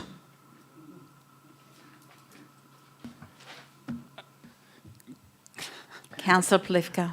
Just in terms of that, I mean, there's a simple drafting technique we could use. I mean, we're simply replacing Ashfield Reserve with Crown Land. So we would say that that attachment were modified to replace the word Ashfield Reserve with Crown Land, mutatis mutandis. Okay, may I ask the CEO a question? Thank you. Mr. CEO, do you perceive any issues if point 2 is supported tonight? Do you see any issues with amending the actual attachment to suit a request for funding? I think it would be much cleaner to remove the words as attached. Okay, so I would like to remove the words as attached. Mr. Councillor Plivka, do you actually? Yes, thank you. Fine, okay. So that will be a document that will be composed if this resolution, if this notice of motion gets up. Okay? Point of order. I can't be asked to vote on something that I've not seen and read in confidence. This is why we have urgent business in the agendas. So, and you are a councillor, so you'll vote. Could I please ask the governance officer to see if it is appropriate for that item part 2 is in fact urgent business? Because as I interpret the procedures, it is not. Madam Mayor, in terms of that, if Councillor John is moving a procedural motion, then certainly this council should vote on that. He's said that that's something that he has, and this council's entitled to vote in support of your approach or Councillor John's. So I'd be happy to, if that's put to a vote, vote as to whether it's appropriate. Okay. Is there, Councillor John, do you want to put a procedural motion?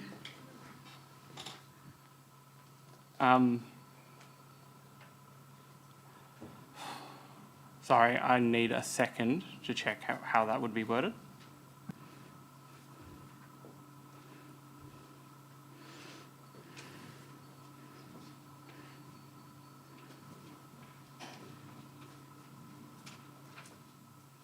I don't think there is a procedural motion for asking to clarifying a rule. So may I ask the Governance Officer through the CEO a question? A motion can be amended from the floor by multiple. Suggested amendments to a motion can be put from multiple councillors. Is that not correct? Yes. Okay. So in respect to your debate, Councillor John, I have made no less than 4 amendments, and they have all been in reaction to your commentary, which I respect, and I acknowledge some of the comments that you've made as being correct. So I have amended point 2 to reflect your perspective. But I do not wish to remove point 2 from this motion because I think it's important to ascertain what may or may not be available to us when we actually have the officers write up a report. So I would like to have permission from Council, if they support this, to engage with our state and our federal minister to understand the financial landscape of what might be available from the other levels of government. I don't perceive that as being hugely problematic, but I do perceive it as being beneficial. Am I entering into debate again, Mr. CEO? I think I am. Well, you're on the borderline. What I would say is we discuss these type of resolutions all the time. All we are asking us to do is to seek what funding is available from the federal and the state stream that might suit a future childcare refurbishment, redevelopment in the town. So I'm not sure why there's such a... Could it be reworded to what you've just said? No. Okay. Then Council... I would put that it's not that simple. Well, it's becoming more complicated than it needs to be. We're in the middle of debate. I'm in the middle of closing the debate. I have actually reopened debate for you based on your commentary. So what I would like to do now is finish debate. That's what I'd like to do. So, Councillor John, I don't think you've got a procedural motion. You've indicated no. Well, I would like it explored through the Governance Officer, if it may, the answer to my question. Councillor Ames. Just a suggestion, just to hearing everyone's debate, which is quite healthy. Any chance, instead of formalise, put down explore? Authorise the Mayor and CEO to explore? Yes, that's fine. Let's go number 5. Thank you, Councillor Ames. I'm fine with that.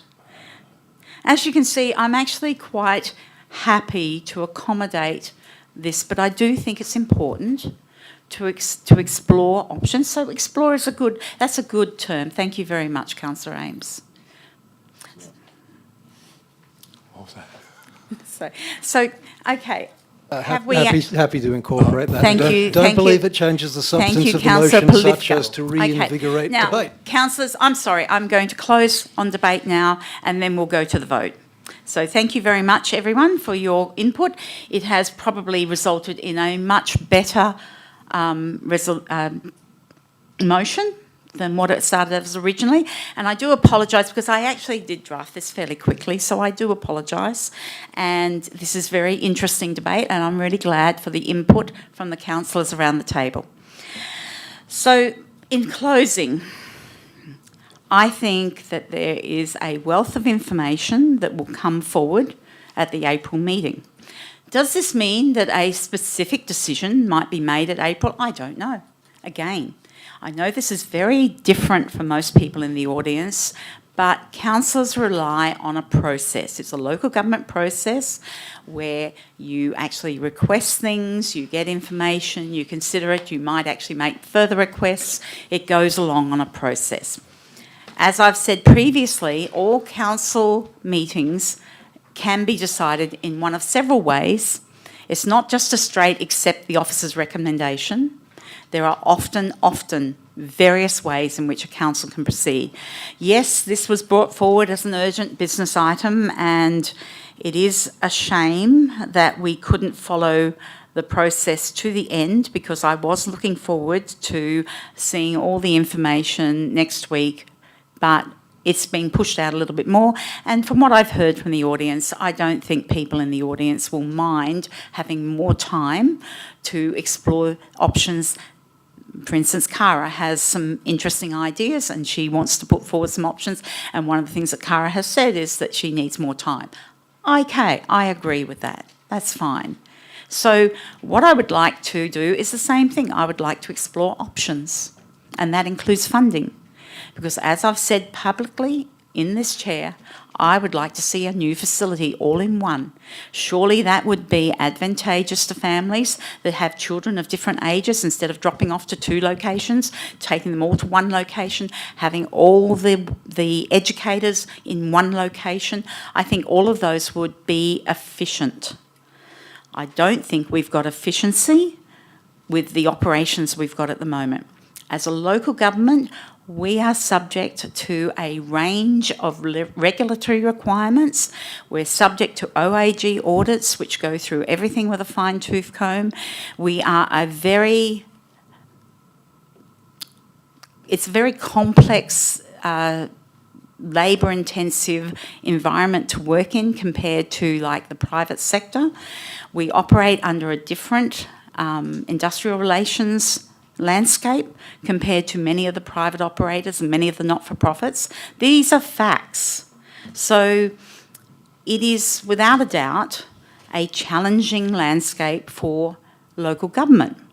Hence why many local governments have exited childcare. There is only, as far as I know, one other local government in the metropolitan area that runs a direct delivery childcare. That in itself will indicate that there are many issues for the local government sector to run childcare. There are multiple local governments that have exited other types of delivery services.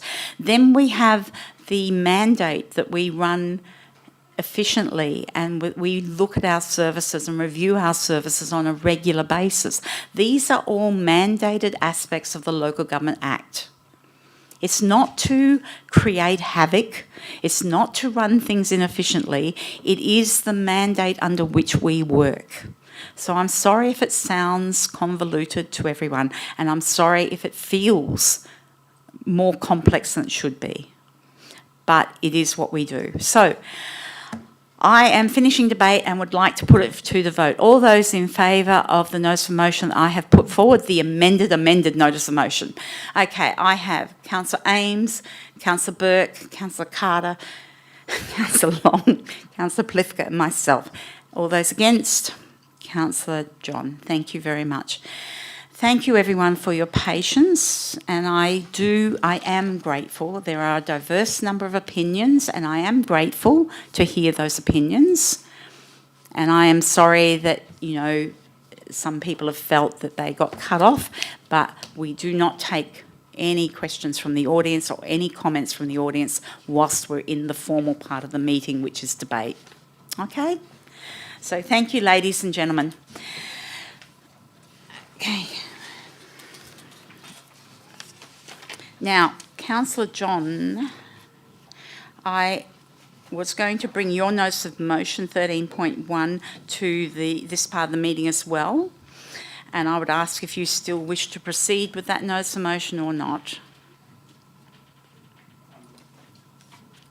May I suggest we move on to the next item and I have a think? Is that all right? I would prefer to do all of it now that we've got the audience here, but I can do that if that's your request. Is that your request? Okay, so ladies and gentlemen, we will leave 13.1 in its current position on the agenda, which is at the end. Okay? Sorry.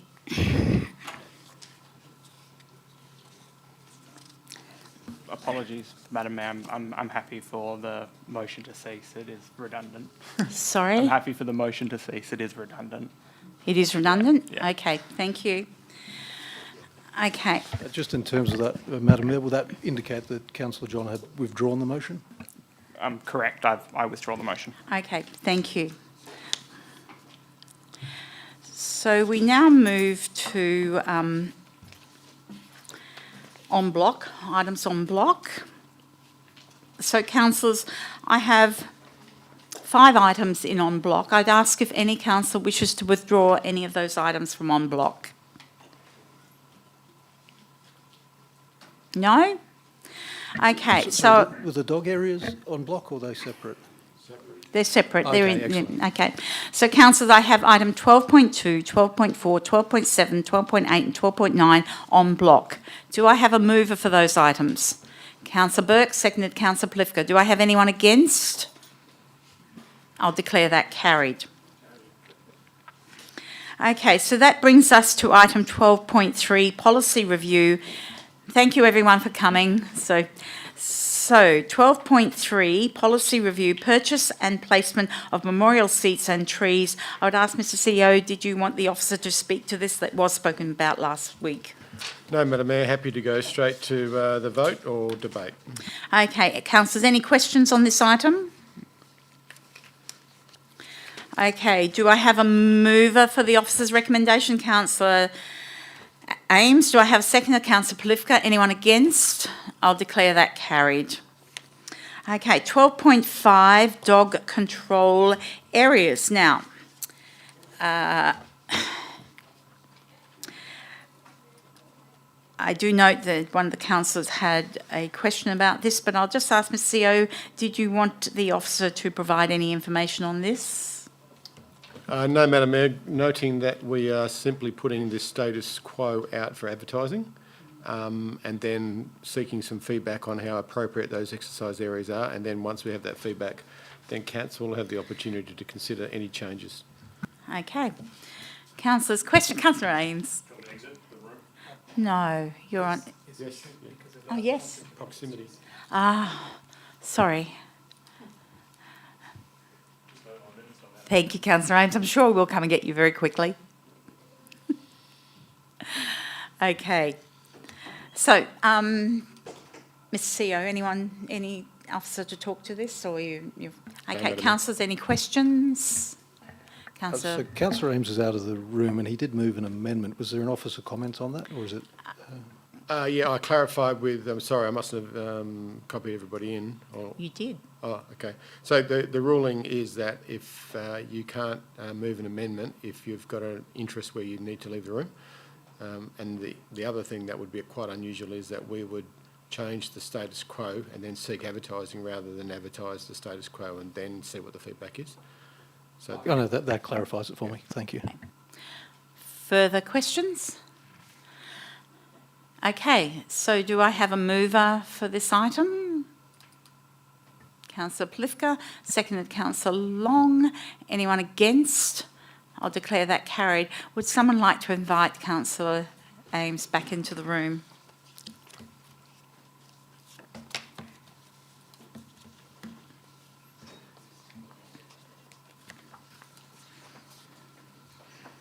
So this brings us to item 12.6, CCTV, Old Perth Road, Bassendean. And Mr. CEO, did you want to speak to this item? Or did you want an officer to speak to it? I might ask if the Director of Community and Place would like to, because it's actually her report. Thank you. Thank you, CEO, and good evening, Mayor and councillors. Just very briefly, in response to feedback received at the briefing last week, the report's been amended slightly just simply to take out the time constraints, so that when we're in a position to implement the commercial CCTV rebate, we can do so without waiting for the 26-27 budget. I would add that it won't take place immediately because we do need to build a framework, principles, procedures and eligibility criteria as well. Thank you. Okay. Councillors, any questions? I'd like to move this item. Do I have a seconder? Councillor Polifka. Do I have anyone against? I'll declare that carried.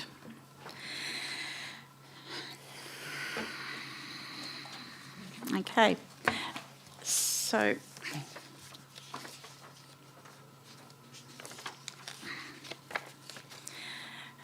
number 14 was announcements of notices of motion for the next meeting, and there are nil, as far as I know. Item 16, there's nil confidential business. Item 17 is closure. The next ordinary council meeting will be held on Tuesday, the 28th of April 2026, commencing at 6 p.m. I declare this meeting closed at 8:20 p.m. Thank you, everyone. Thank you.